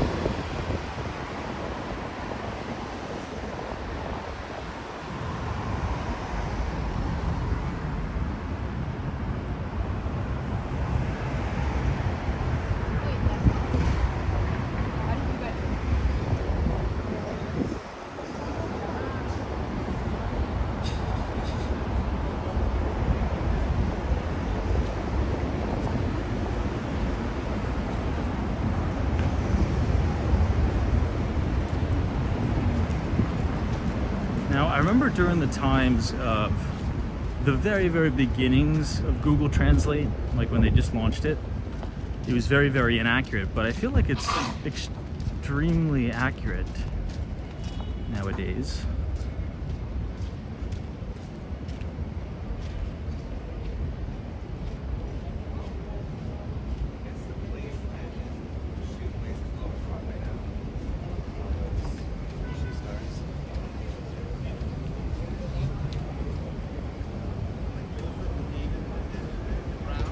This is the Waverly West restaurant on Waverly Place.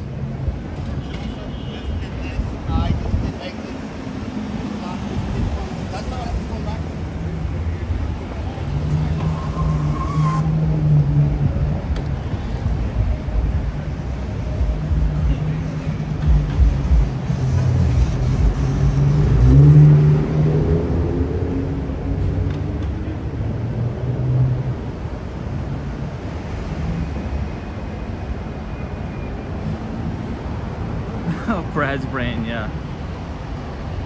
Hilarious.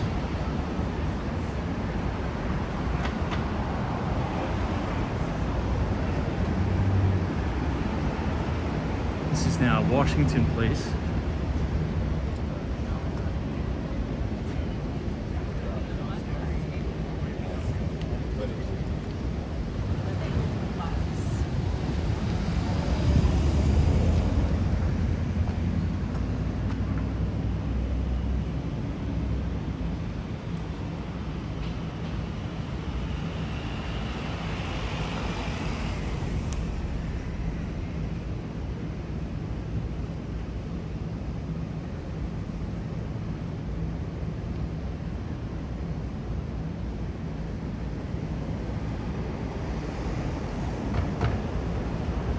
All right, Oscar, you've convinced me to turn around.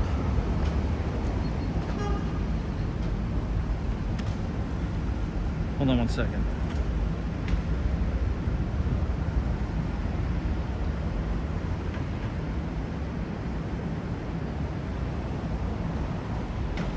Okay, we're good. Oscar official has convinced me to turn around and go back to Waverly Place. Let's check it out. We have some time. I think the battery will hold up.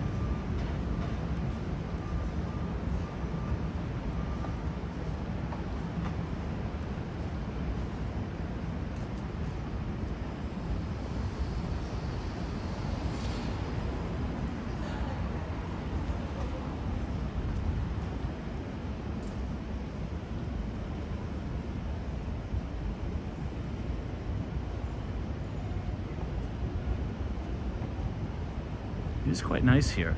It's quiet. I feel like that walk down 7th Avenue is just too loud. I like these pleasant neighborhoods a lot more. Would you guys agree? I feel like it was so hectic tonight on 8th Avenue and 7th. This is actually quite nice. All right, we're gonna veer to the right of Barrow Street. This place is always packed whenever we walk by. Right on the corner of West 4th Street. This is a big nightlife spot in the village.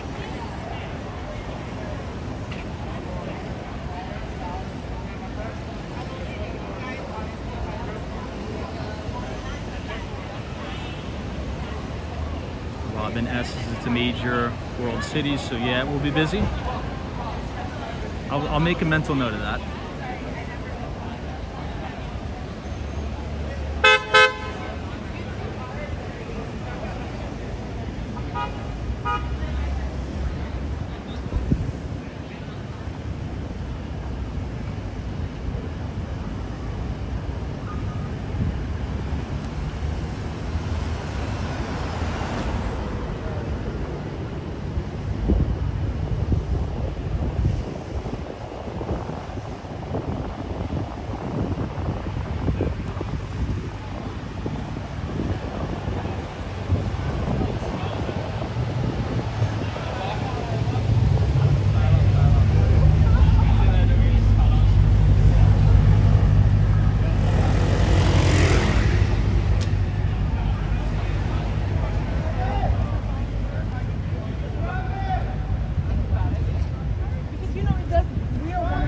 This is very famous.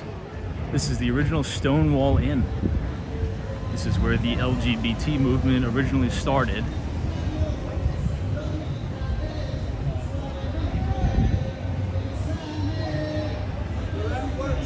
We'll take a little detour just to check it out since we're here. It's a big historical site. I know, Chris A., we were talking about that. The Starlink mini dish is now available. Elon posted about that today. $50.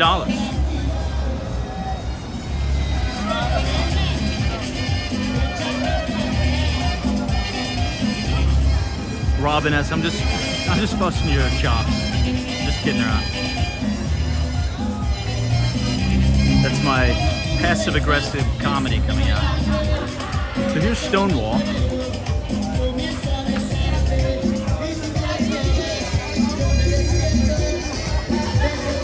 Now, they usually close down the street here.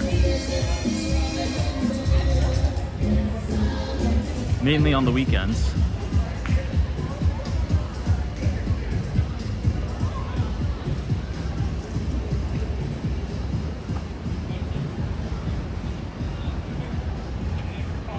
Jeffrey's Grocery is a famous place too. It is quite expensive though. I think this place is a tad overpriced. Fazani says, Tom, do you ever get to experience the nightlife in city bars and such? I'm not like a huge nightlife guy.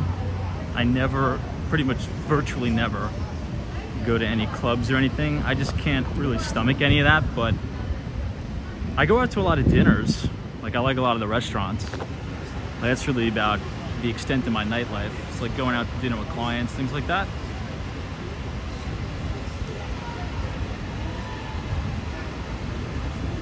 This is Waverly Place. I like how they have the outdoor dining setups here. It's quite nice.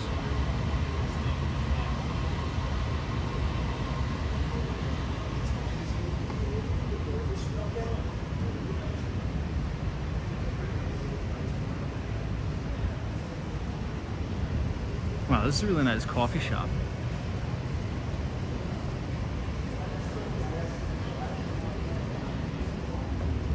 It's a small but a cool little setup.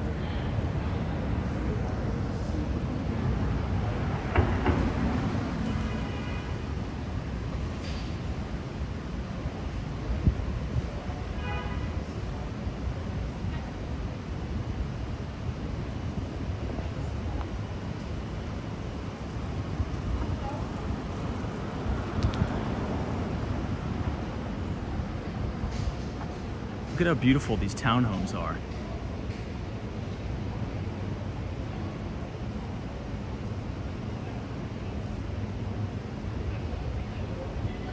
What do you guys think? I love it down here. Now, the West Village is officially the most expensive neighborhood in New York City now. Yeah, I mean, around you're gonna be kidding yourself the whole time.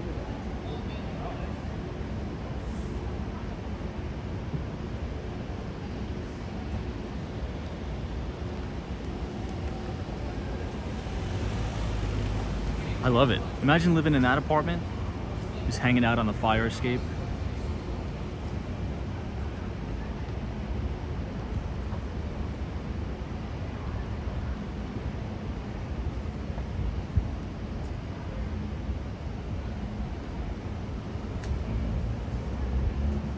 All right, we'll make a U-turn and then head down.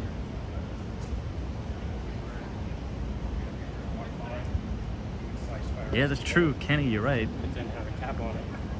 It's really nice down here during Halloween.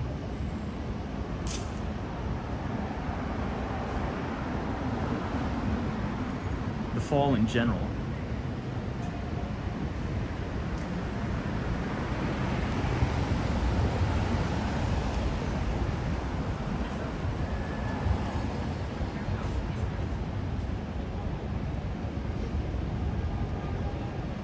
Now this will run us right into Canal Street, which will take you into the Holland Tunnel, or if you go all the way to the other side, it'll take you to the Manhattan Bridge. Mike G's cool vibe, but my favorite spot is still the 15 Central Park West neighborhood. That's really nice too. That's just the start of the Upper West Side.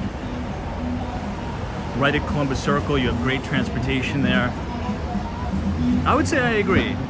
I love Central Park South.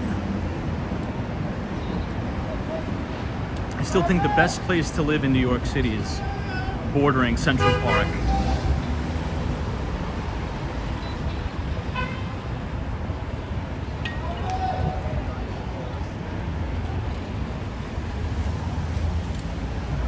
But if you like nightlife and the bar scene and things like that, you'd really like the West Village.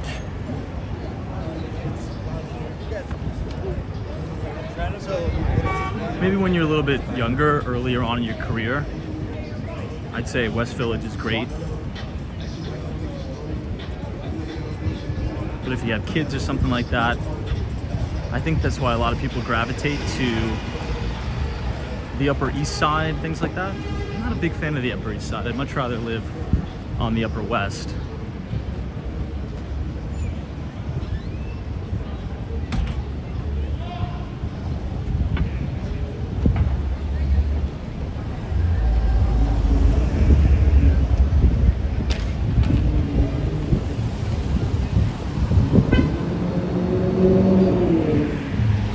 You get great views of One World Trade Center.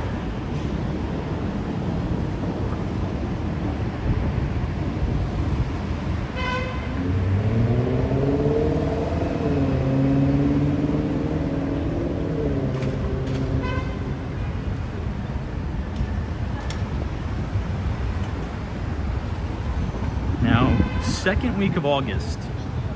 I know it's about a month away, but I'm probably going to be away out of the country the entire second week of August. I will be in Korea, in Seoul. So to hold you guys over, I'll probably just have regular uploads, but we'll probably be off for live streaming almost about, I want to say almost 14 days. I know I'm going to be gone a week, but with the travel in and out, I'll really probably be there for 10 days. So I may not be on for probably almost 11 to, 10 to 14 days.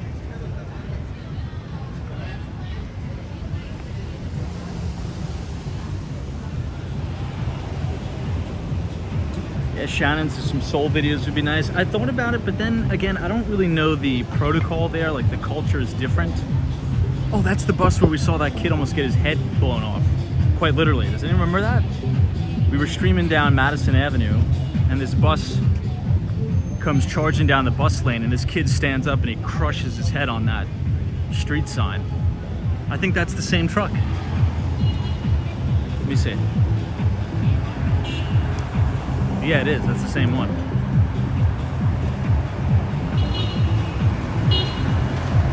That was a wild night on the live stream. Anyway, back to that question. Yeah, I thought about filming some tours there, but I think it's different there. I don't think people like obviously we don't put the camera in people's faces. We're very respectful, and we don't do that. But I just think it's different there. I don't think they'd appreciate that. We'll see. If I can do it, I'll do it.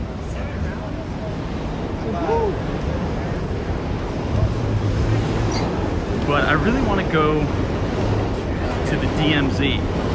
One of my good friends who is in the military, he's, I'm not sure if anybody either has served in the military or is familiar with the Air Force. My friend is a TACP. I'm not sure if anybody knows what that is.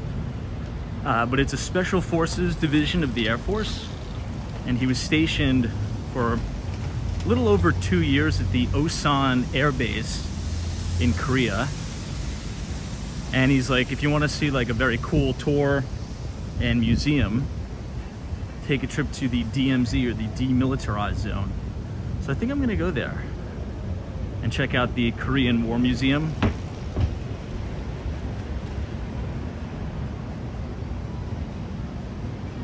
But then probably spend most of my time in the business district in Seoul.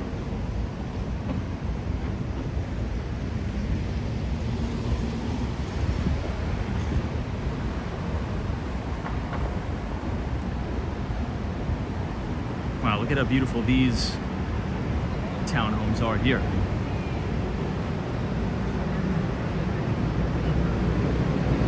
Wow, lemonades. I went to the DMZ years ago. The tour is nice. The tunnel is amazing. Wow. Yeah, I just think it's so fascinating. I was watching some YouTube videos late last night about it. There's people that were NBC did a special on the DMZ a few years ago, and it's just so crazy to think about the differences, such drastic, stark contrast in lifestyle from North Korea to South Korea. South Korea is one of the strongest and most technologically advanced countries in the entire world, and North Korea is just this terrible dictatorship that starves its own citizens. It's just to see the juxtaposition of that is wild. And only like a few centimeters away from each other. I don't know. Maybe I'm overthinking it, but it just goes to show that free markets and capitalism is the way to go. It's prosperity, it's equality. It's not a perfect system, but it's the greatest system ever created.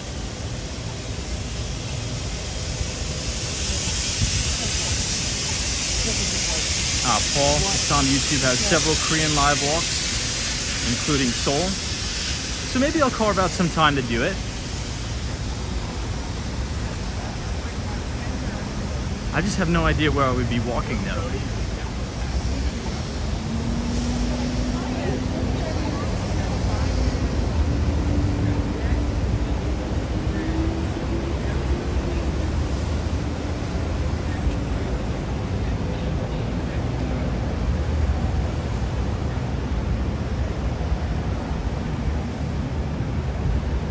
Everyone, so we're going to hit Canal Street here in a moment, and then we'll transition over to the Tribeca neighborhood.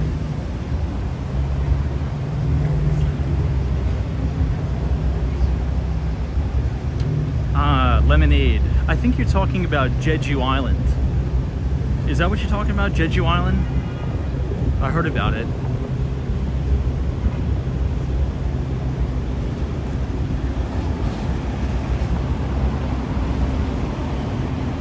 What's the coolest place you guys have been to in terms of international travel? What do you think?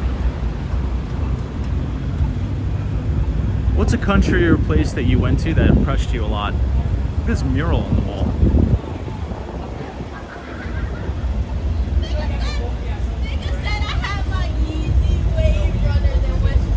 Wow, Jean Paul says Barcelona, Spain.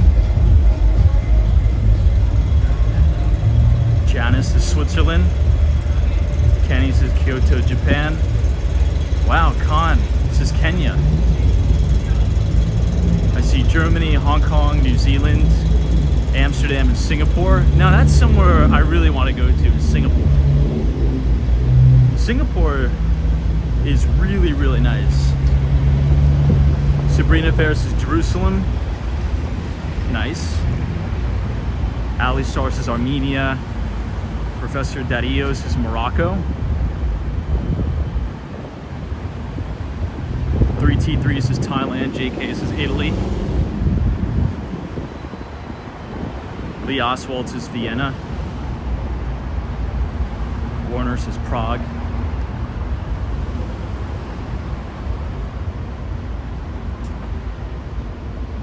I definitely would like to go to Singapore. I think that's definitely high up on the list. But you know what? If I had to say like one place that's on my absolute bucket list where I will 100% go to before I die, like I have to go, I'd probably say Egypt. I'm really, really fascinated with the pyramids in ancient Egypt, so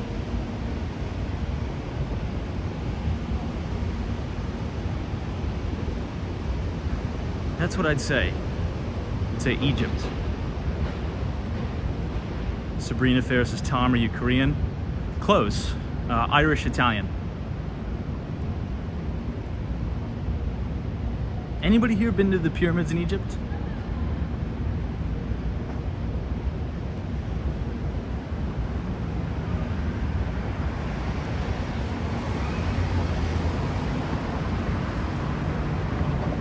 Chris is the UK. I'm a little bit nervous about the UK, unfortunately.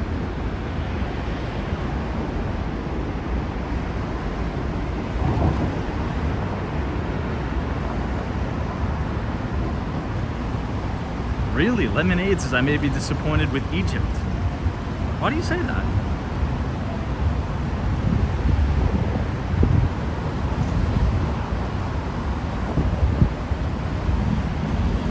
Every single documentary I've watched about ancient Egypt was fantastic.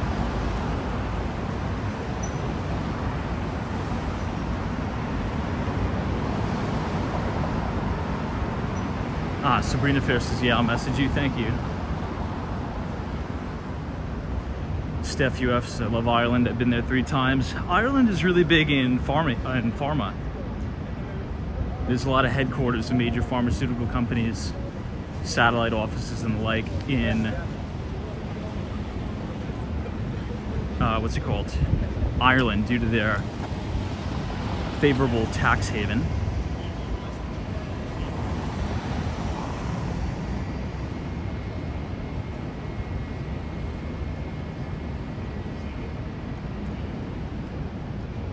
This is the Dominic.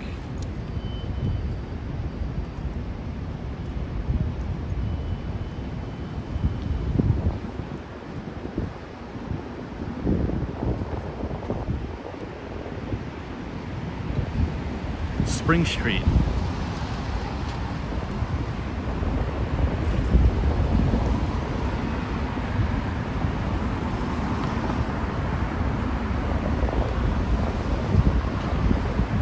Wow, Marks, we spend 2 to 3 weeks in Cabo every year. That's awesome.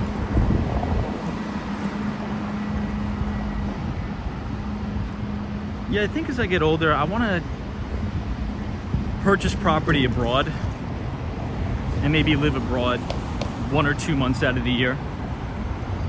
I think that'd be a cool experience. Like imagine getting just a very quaint little place in Italy or something like that. And it's not that expensive. I'm not talking about like a luxury condo or anything. I'm just talking about, you know, small studio, 1 bedroom. Get one in Italy, get one in Korea. This is the Holland Tunnel.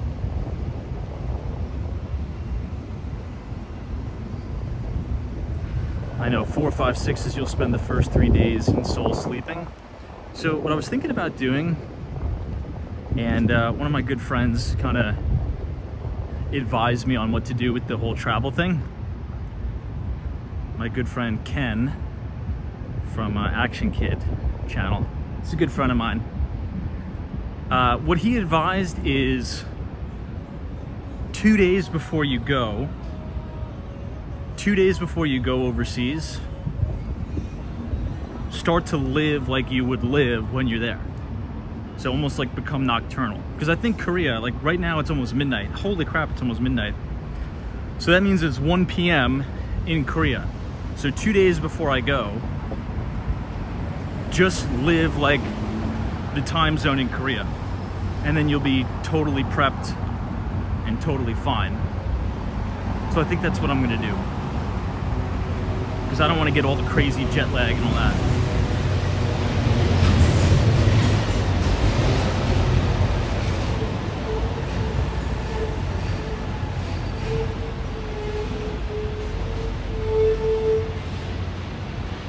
I am a little bit nervous about flying for 14 hours though.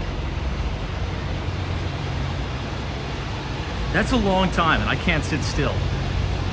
The 2.5 hour flights I have to Miami, that's like my limit. So I think I'm gonna need to get an aisle seat for sure.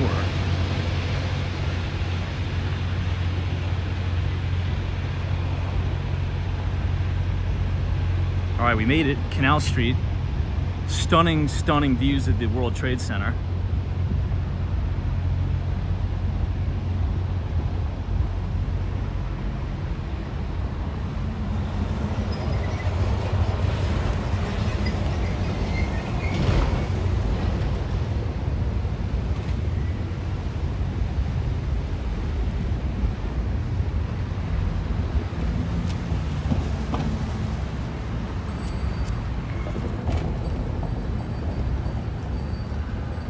This is the Canal Street station, the one train uptown. Man, there's nothing like New York City views though. Kenny says yes, fly first or business class. So Kenny, I gotta tell you something. I was looking into all of the different prices. And for business class, it's just too expensive. Business class is almost $5,000 one way. That's insane. And first class on Korea Air, in some instances, is 10 grand. There's no way I'm not gonna do that. I think that's just a waste of money. I even think if I had money like that, I wouldn't spend 10 grand to fly one way. I think that's just too much. It's crazy.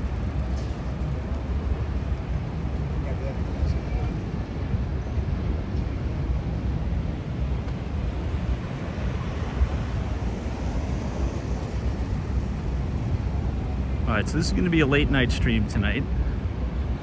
That's all right.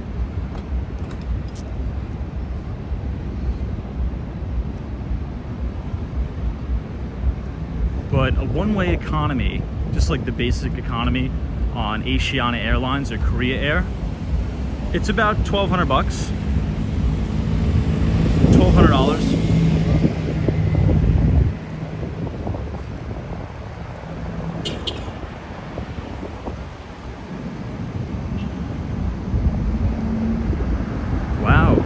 Brad's brain, very cool. A wedding in Scotland. That's so funny. My brother just went to a wedding in Scotland in a castle. It was literally in a castle. It was wild. 456. Did you buy the ticket yet? I didn't buy the ticket, not yet. I will check out that airline. But everyone that I've been talking to has been recommending Korea Air over Asiana, because apparently the seats are a little bit bigger.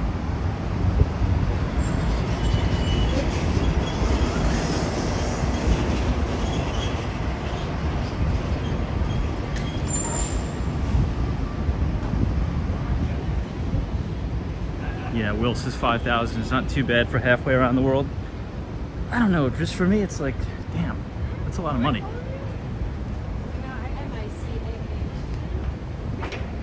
That's like rent.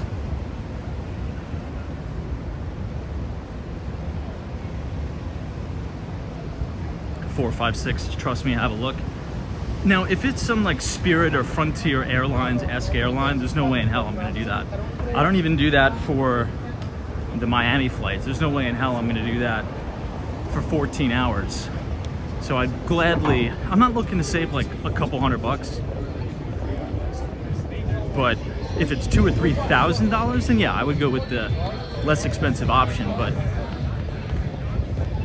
if it's the difference between $1,200 and let's say $700, I'm just gonna spend the $1,200.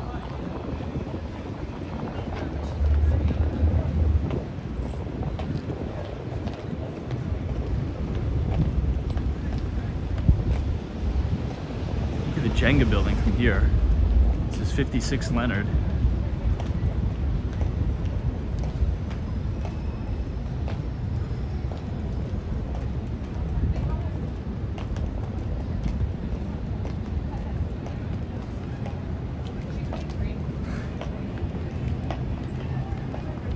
So we're now officially in Tribeca.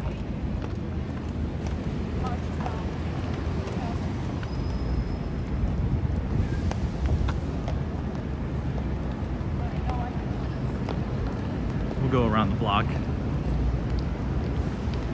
come up on the other side of the Roxy Hotel.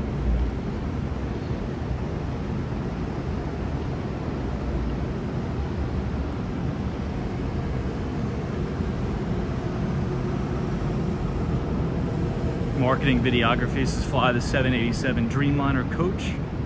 You'll be fine.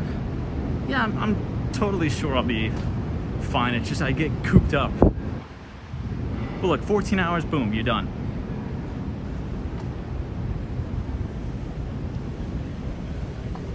Okay, maybe not boom, you're done, but at least you can get up, walk around the plane.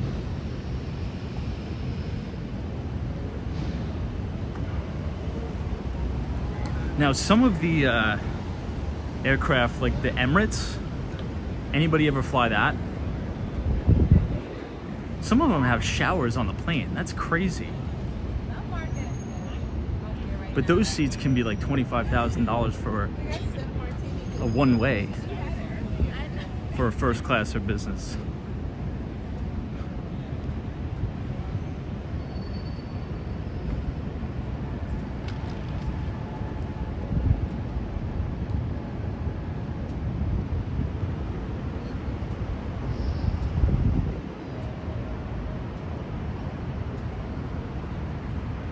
Marketing videography says Seoul is great.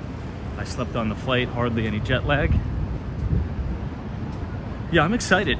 I'm really excited. Seoul's apparently a really amazing city. It has a really big financial district.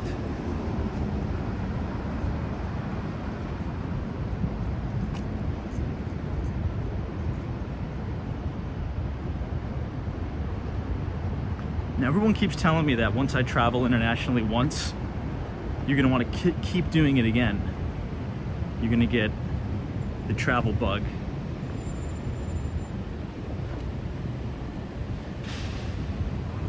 Now, if anything, I really should travel to Japan. I think if anyone wants to take a vacation this year, you should really go to Japan, because particularly if you're an American, because the US dollar is so strong against the yen, you'd have a really cheap vacation. Now that's a pretty good trade.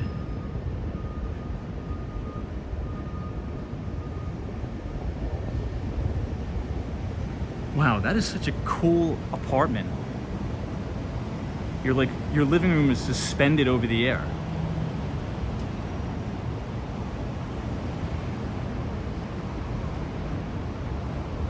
Hey, everything in Miami, what's up?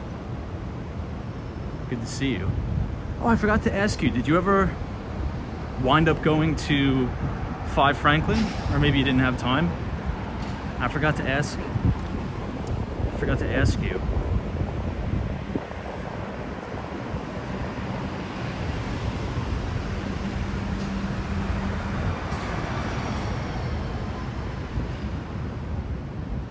Hey, Ace Options Trading, it's good to see you. Trust you've been doing well. Here we got the big 3% CPI print. We talked about the Starlink satellites. $50 Starlink Mini,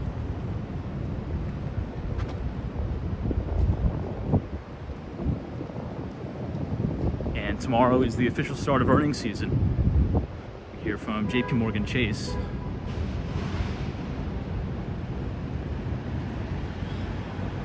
I know, Joe sees this is past midnight. We'll do an after-hours stream tonight, it's all right. I don't have to be up too early tomorrow. Not too early. I just have an appointment, funny enough, at the passport office thing I gotta do. I think I told you guys my crazy predicament with all the passport stuff.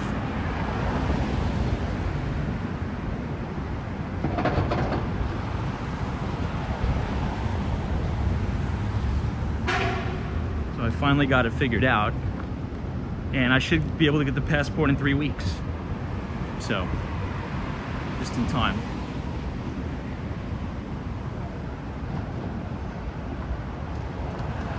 Out and about. Yeah, I can't spend 2 months there. I'm only gonna spend 10 days. Just 10 days, maybe even 7 or 10 days in Korea, and that's it.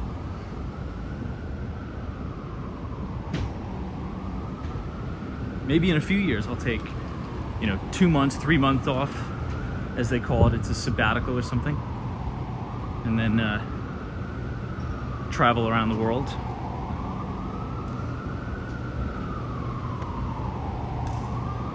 But I definitely want to purchase something. Purchase property in multiple different countries. And I think Italy's up there.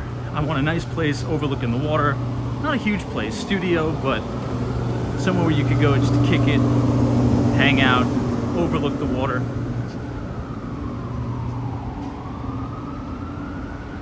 Chris is telling me to watch the Euro final on Sunday. Yeah, I think England is in it, right? And I'm also gonna watch Copa America, which I think is on Saturday.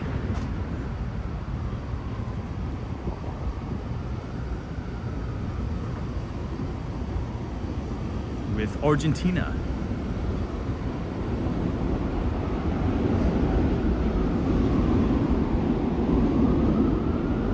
It's gonna be an eventful weekend for football or soccer.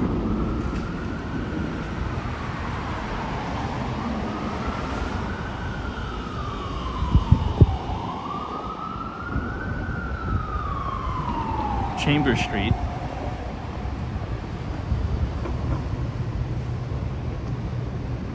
Ooh, Joe C says you've been to Portugal and it's very nice. It's probably not a bad time to purchase something in Japan, actually, because there's a big, well, maybe we'll do a huge deep dive into that later, but they're pretty much giving some of the residential real estate away there in Japan. You could probably score something quite nice.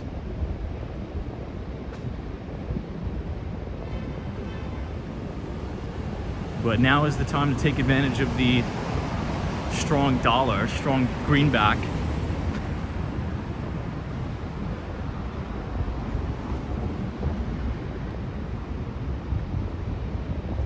Even a US dollar won, it'll probably be quite cheap in Korea.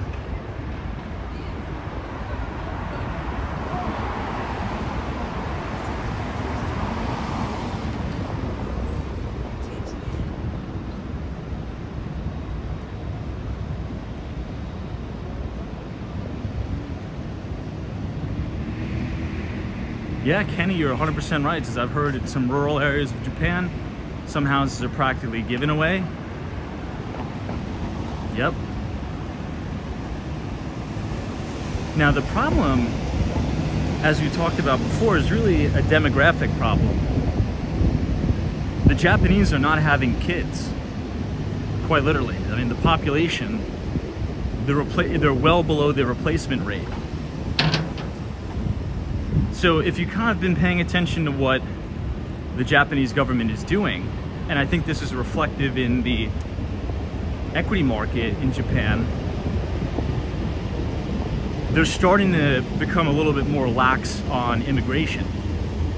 Now, I know immigration is a touchy subject, but let's just be very blunt and fair here. Japan historically does not like outside immigration. That's just a fact. But if they want to sustain and grow their economy, their people aren't reproducing. So they're going to need to take in people from other countries, and they're starting to do that in a major way. So I'm actually quite bullish on the Japanese economy. This is 99 Church. This is that steakhouse cut from Wolfgang Puck. Hey, Manny Explorers, what's up? Good to see you, man. We're doing a crazy late night stream.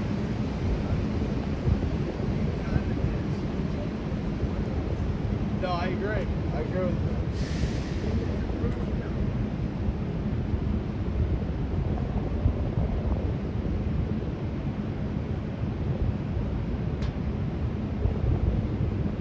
And you can see the Oculus in the distance.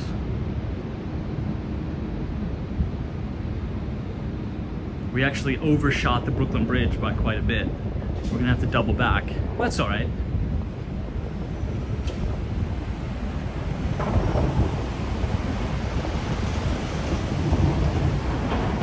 Ace Options Trading says I would love to visit Paris again and rent a place there. I think I'd like to see the Eiffel Tower too. I think that'd be pretty cool. Now, I wonder if it's like the same experience, like from a New Yorker's perspective. A lot of people are like, wow, I'd love to see the Empire State Building. I'd love to see the World Trade Center.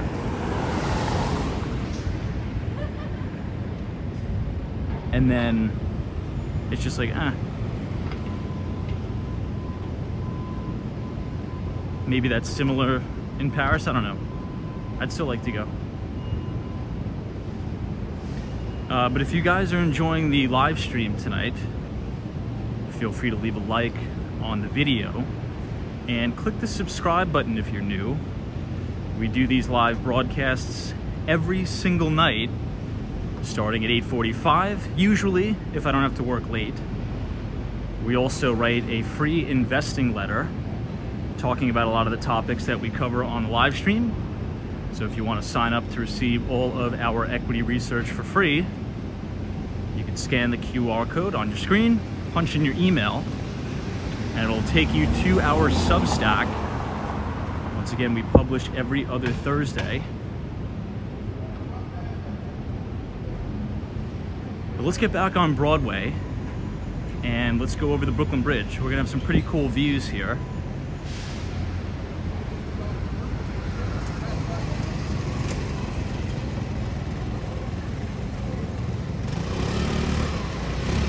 Vesey Street.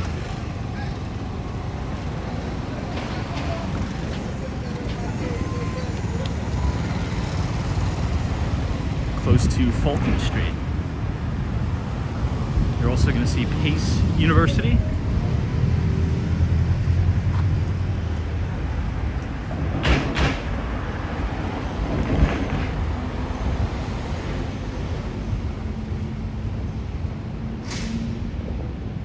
You can really get a sense for how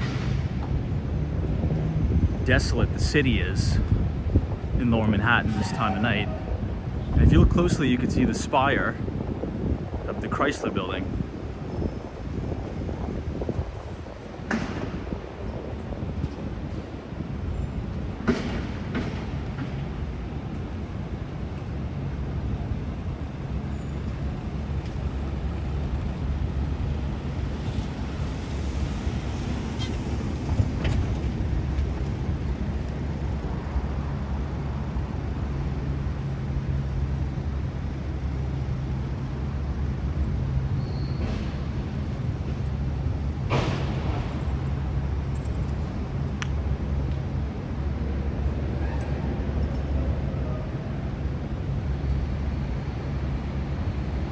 Coming up by City Hall Park.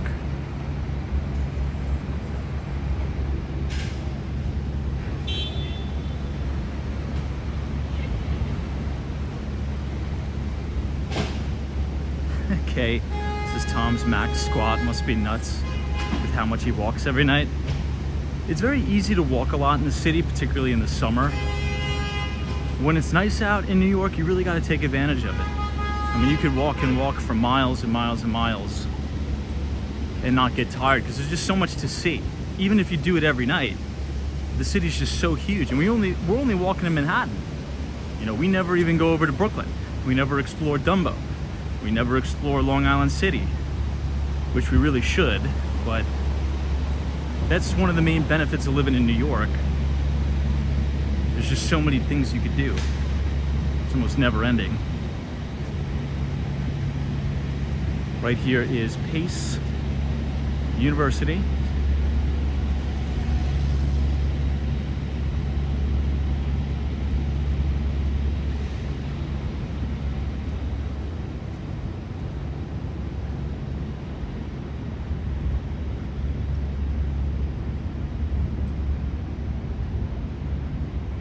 And this building right here is One Manhattan Square. That was developed by Xtel. Xtel is one of the greatest real estate development companies in New York City. They did 157 and Central Park Tower. This is the spot where that guy got arrested for throwing the pizza over the fence.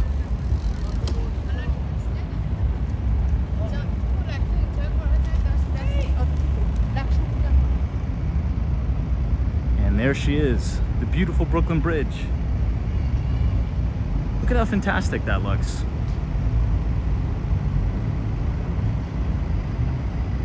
Isn't that amazing? Right here on Center Street. Now, I've said this before, but we haven't walked across the Brooklyn Bridge in a long time. The city did something amazing, made the experience much better for both tourists and New Yorkers. Now, what they did was they've removed the cyclists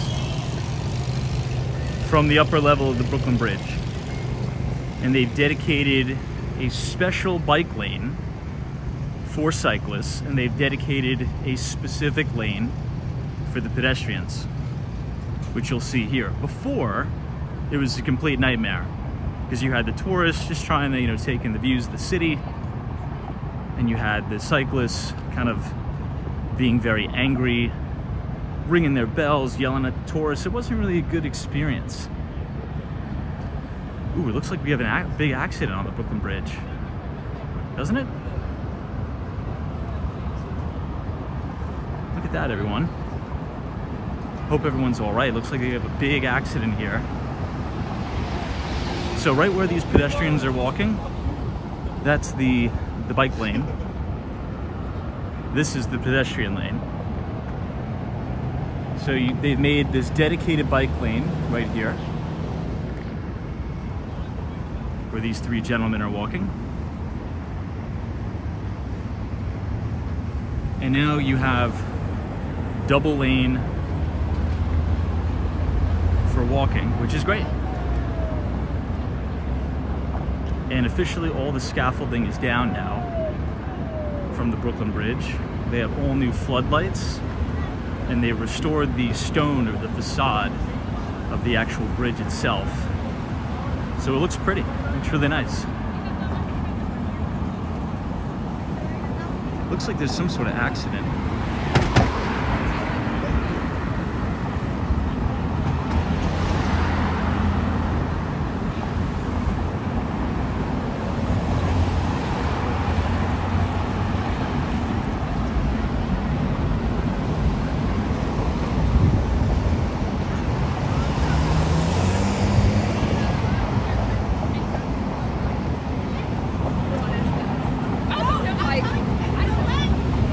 Ooh, this is dangerous. Not a good idea. Right foot over and jump. I can't get my weight on it though because my... Not a good idea. Ooh, man. Really hope everything's all right. This looks like a really bad accident. That's... Ooh, oh my God.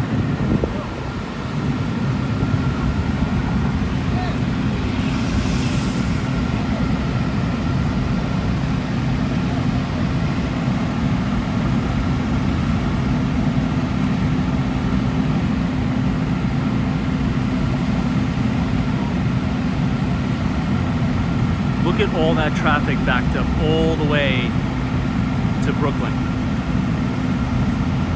Oh my gosh. Well, most importantly, I hope everyone's all right.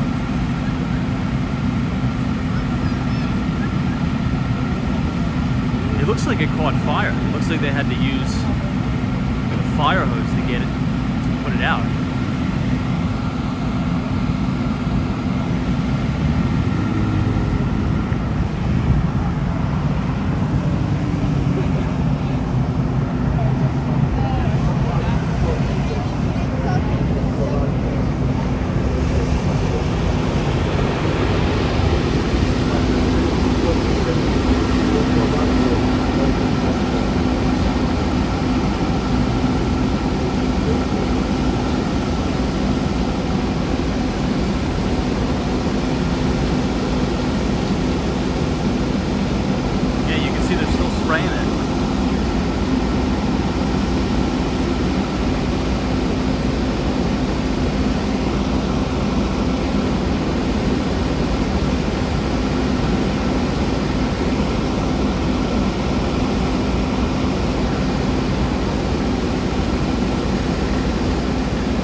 Crazy that is.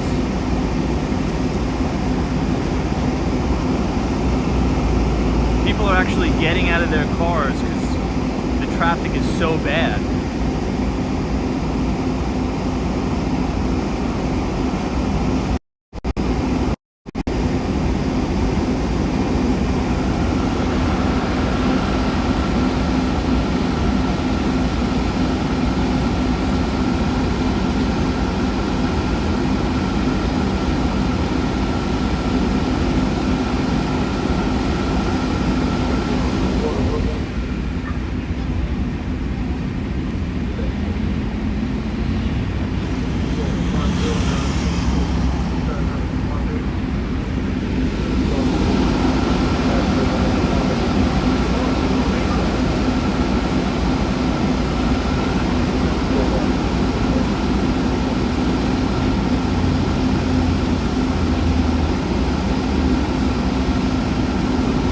They're still spraying it or looking for something, I don't know.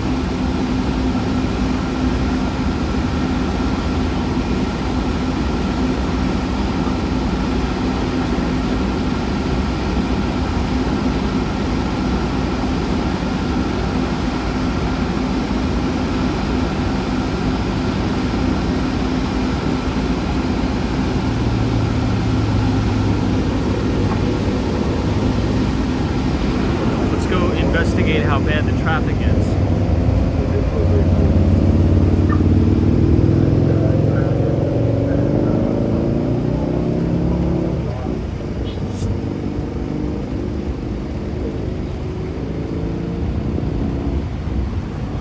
Could you imagine how unlucky this guy is? He just so happened to be the last car. How long have you been here? How long have you been waiting? Oh, 20 minutes? Oh, okay. That's not bad. 20 minutes.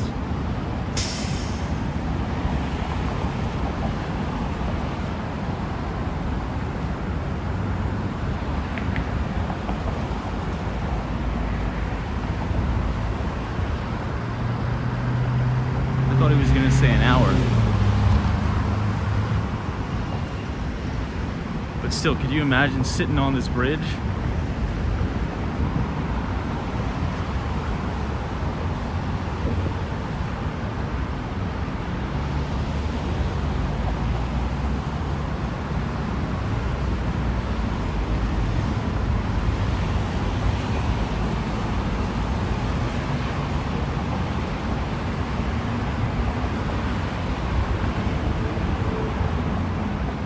I feel as if the FDNY could move over a little bit.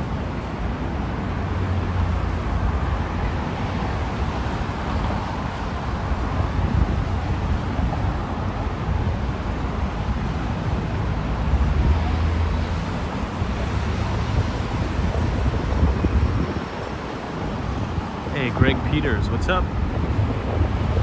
Recon.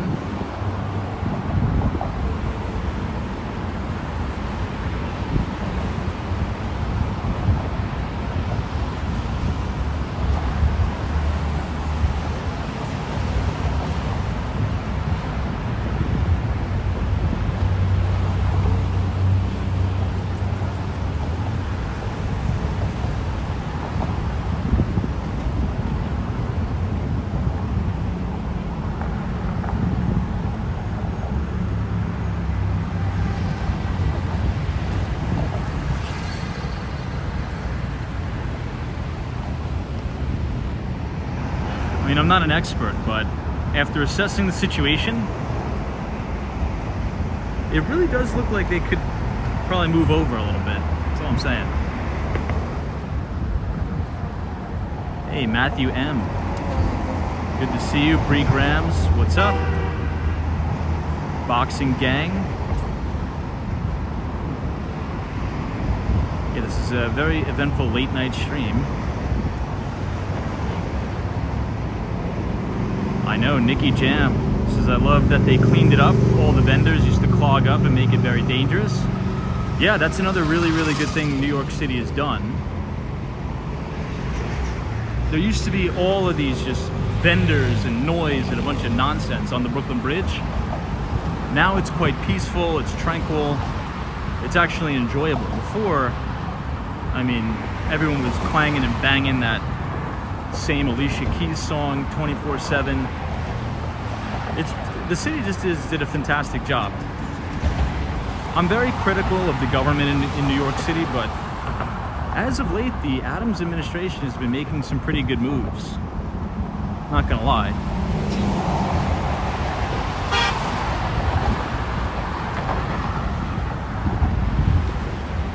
You can see some people are just choosing to shut down their vehicles and just chill out on the Brooklyn Bridge.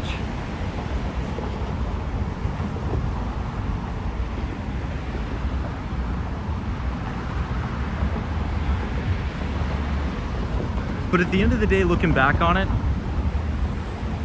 it's kind of cool being stuck in traffic on the Brooklyn Bridge.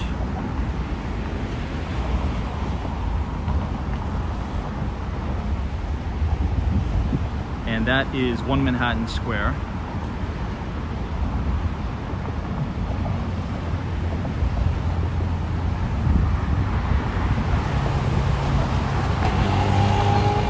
So as I said before, all of the scaffolding is down and they have these brand new floodlights here.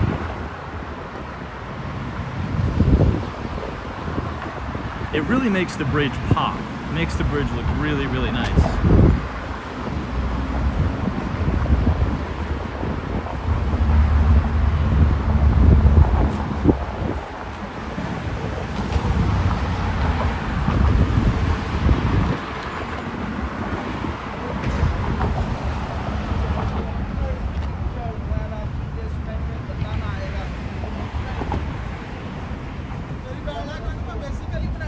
Tammy says, what bridge is in the distance? That's a good question. So this bridge right here is the Manhattan Bridge.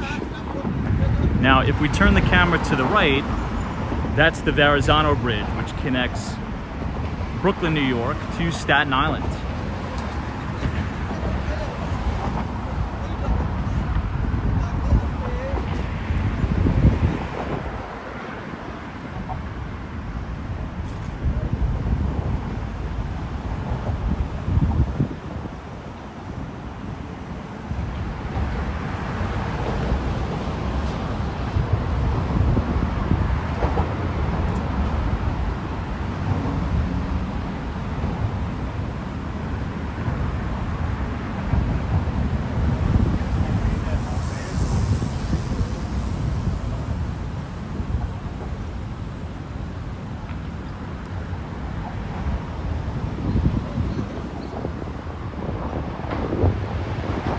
We got a nice breeze up here. It's actually not that hot. Matthew M says, join late, what'd you miss? It looked like there was a vehicle fire just as he was exiting the bridge. It was an old minivan that the FDNY had to come and put out.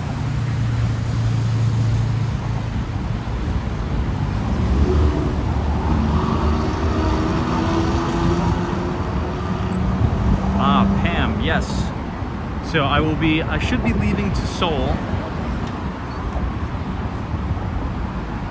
maybe second week of August. And I should be in Seoul, Korea for maybe roughly 10 to 14 days. We'll see. But I'm excited about it. I think Seoul's a cool city.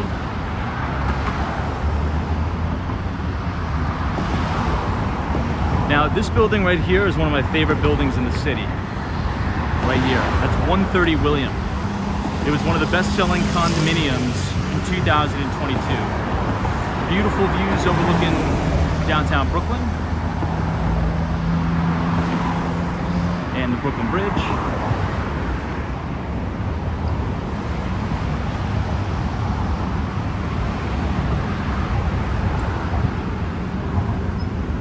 Now, if you look closely, you guys see all those flashing lights on the Manhattan Bridge? You guys see that? It's like little flashing lights. That's the subway going over the bridge.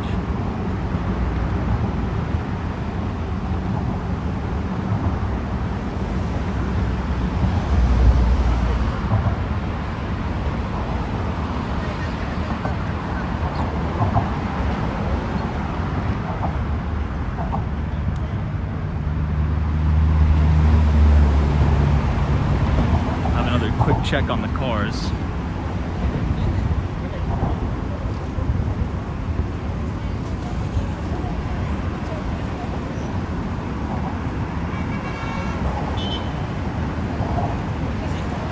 Looks like everyone's pretty much just given up.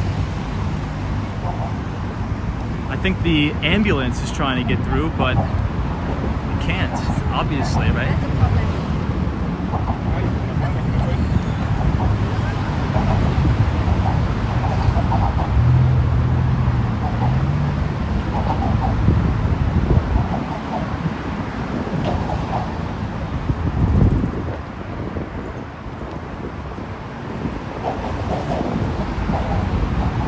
Turn the camera over to the right. This is all the South Street Seaport neighborhood. Lower Manhattan, you can see Wall Street. And here's a little bit better view of the World Trade Center.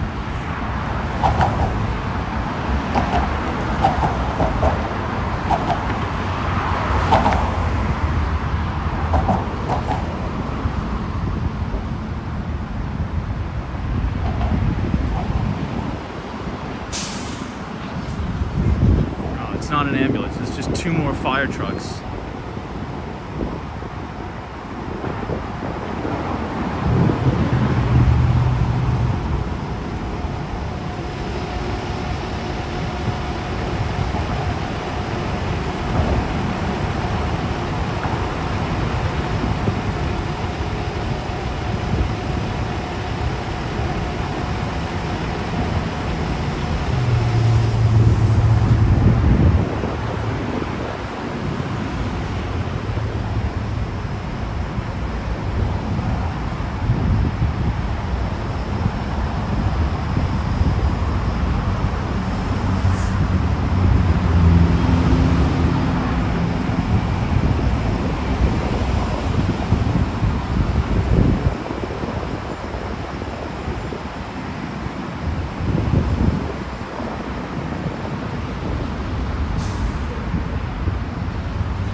Looks like everyone's just stopped on the bridge. But if you guys are enjoying the live stream so far tonight, feel free to leave a like on the video and click the subscribe button if you're new. We do these live walks around New York City every single night starting at 8:45.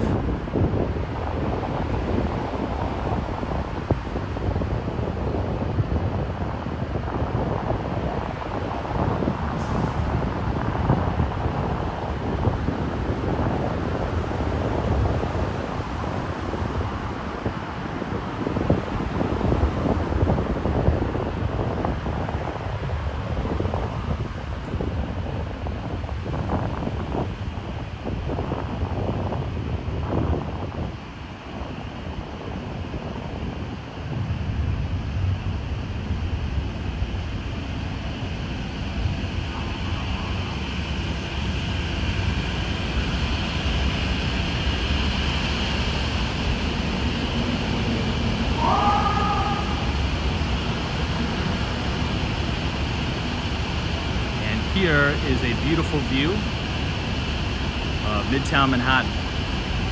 You see the H&M building right here. You have 1 Vanderbilt, 270 Park Avenue, and 432 Park, all in one.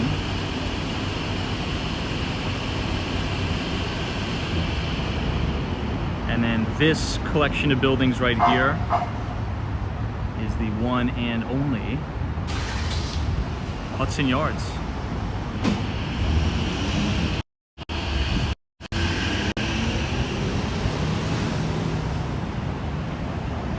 I think they got things moving again.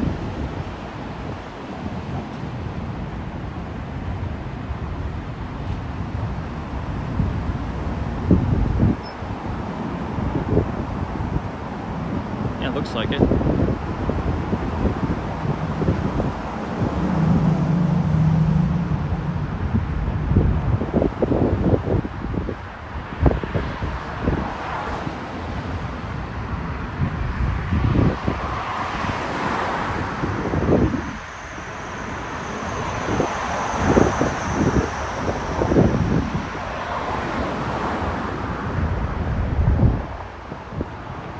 Here's overlooking the South Street Seaport.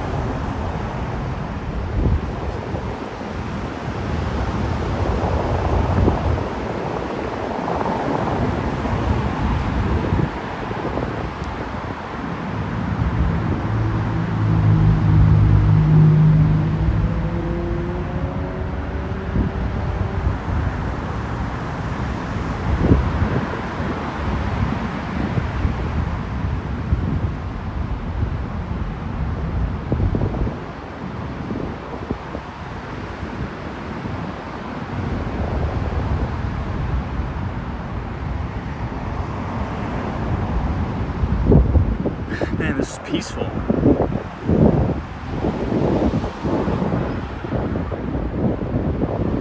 Now, the only downside about doing these live streams at night is when I end the stream, I have so much energy from the exercise.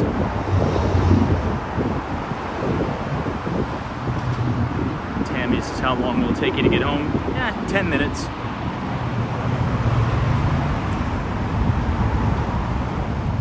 And here's a good view of the Empire State Building.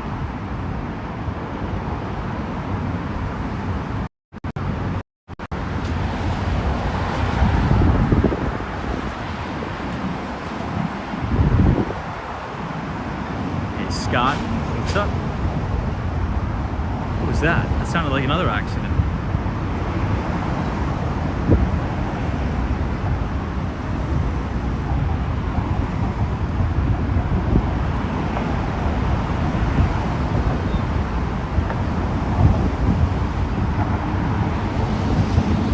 Kenny says, can I catch the Statue of Liberty? We'd have to walk over the bridge a little bit more. And I think it's getting a little bit too late. Hey, Kayla Gomez says it's 9:42 in California. That's right.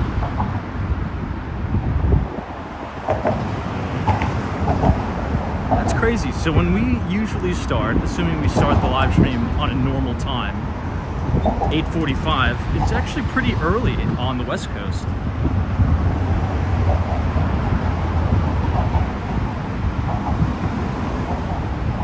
I know, Ren 1018, so let's go to 3 a.m. I'm down.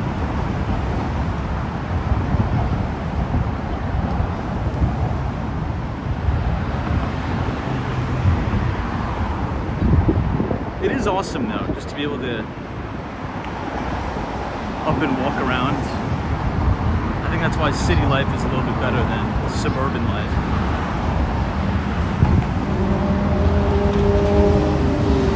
It's a lot of fun living in the city.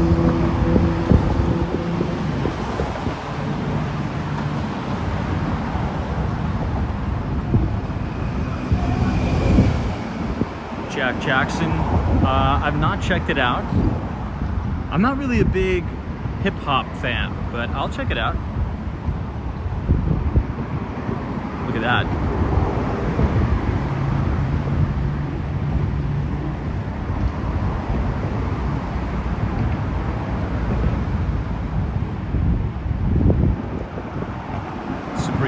appreciate you joining. I'll take you guys back to Fulton Street, and then we'll blow the stream out.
This is a very, very unique view of Water Street. Hey, JP on tour says good morning from Germany. What's up? We're on top of the Brooklyn Bridge overlooking Water Street right now.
Looks like they're just cleaning up that accident.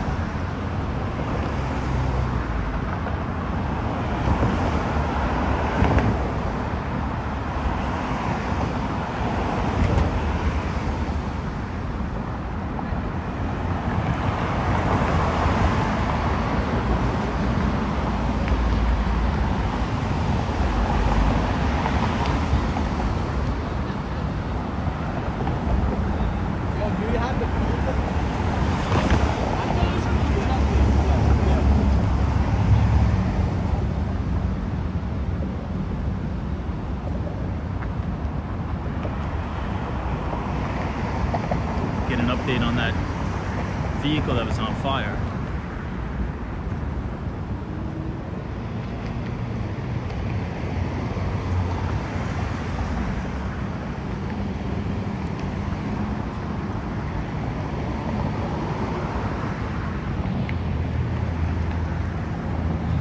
I guess the NYPD is sticking around to do the investigation, right?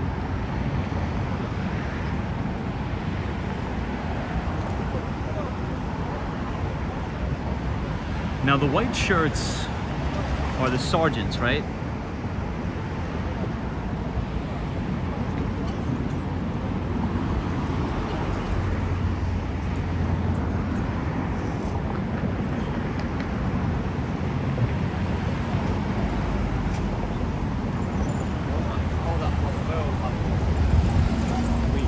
We asked what happened here.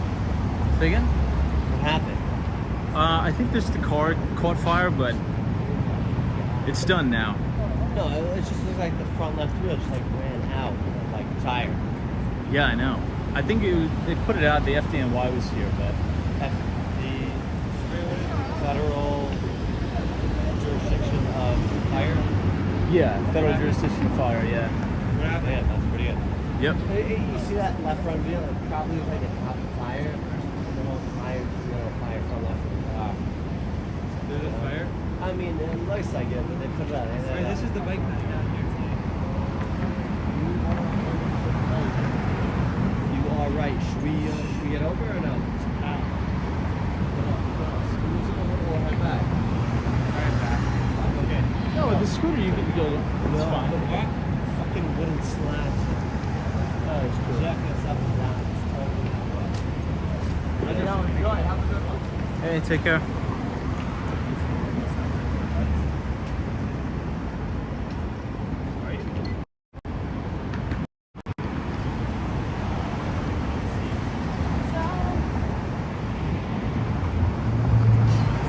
Federal jurisdiction fire.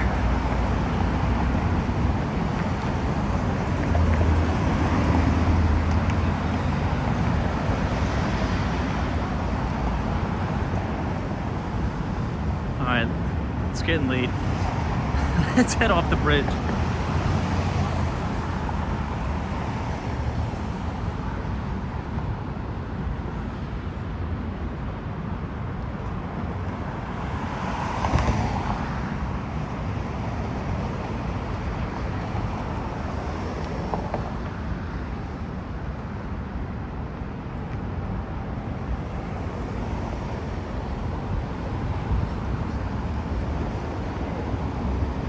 Now this will take you down to Chinatown if you go to the right. And you can walk under and get the 6 train. This is actually the last stop on the 6 train, Brooklyn Bridge, City Hall.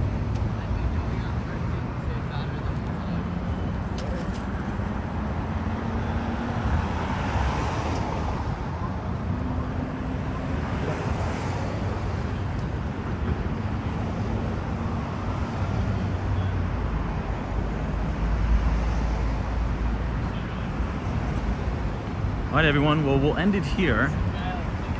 That was a lot of fun. Thank you for coming along with us.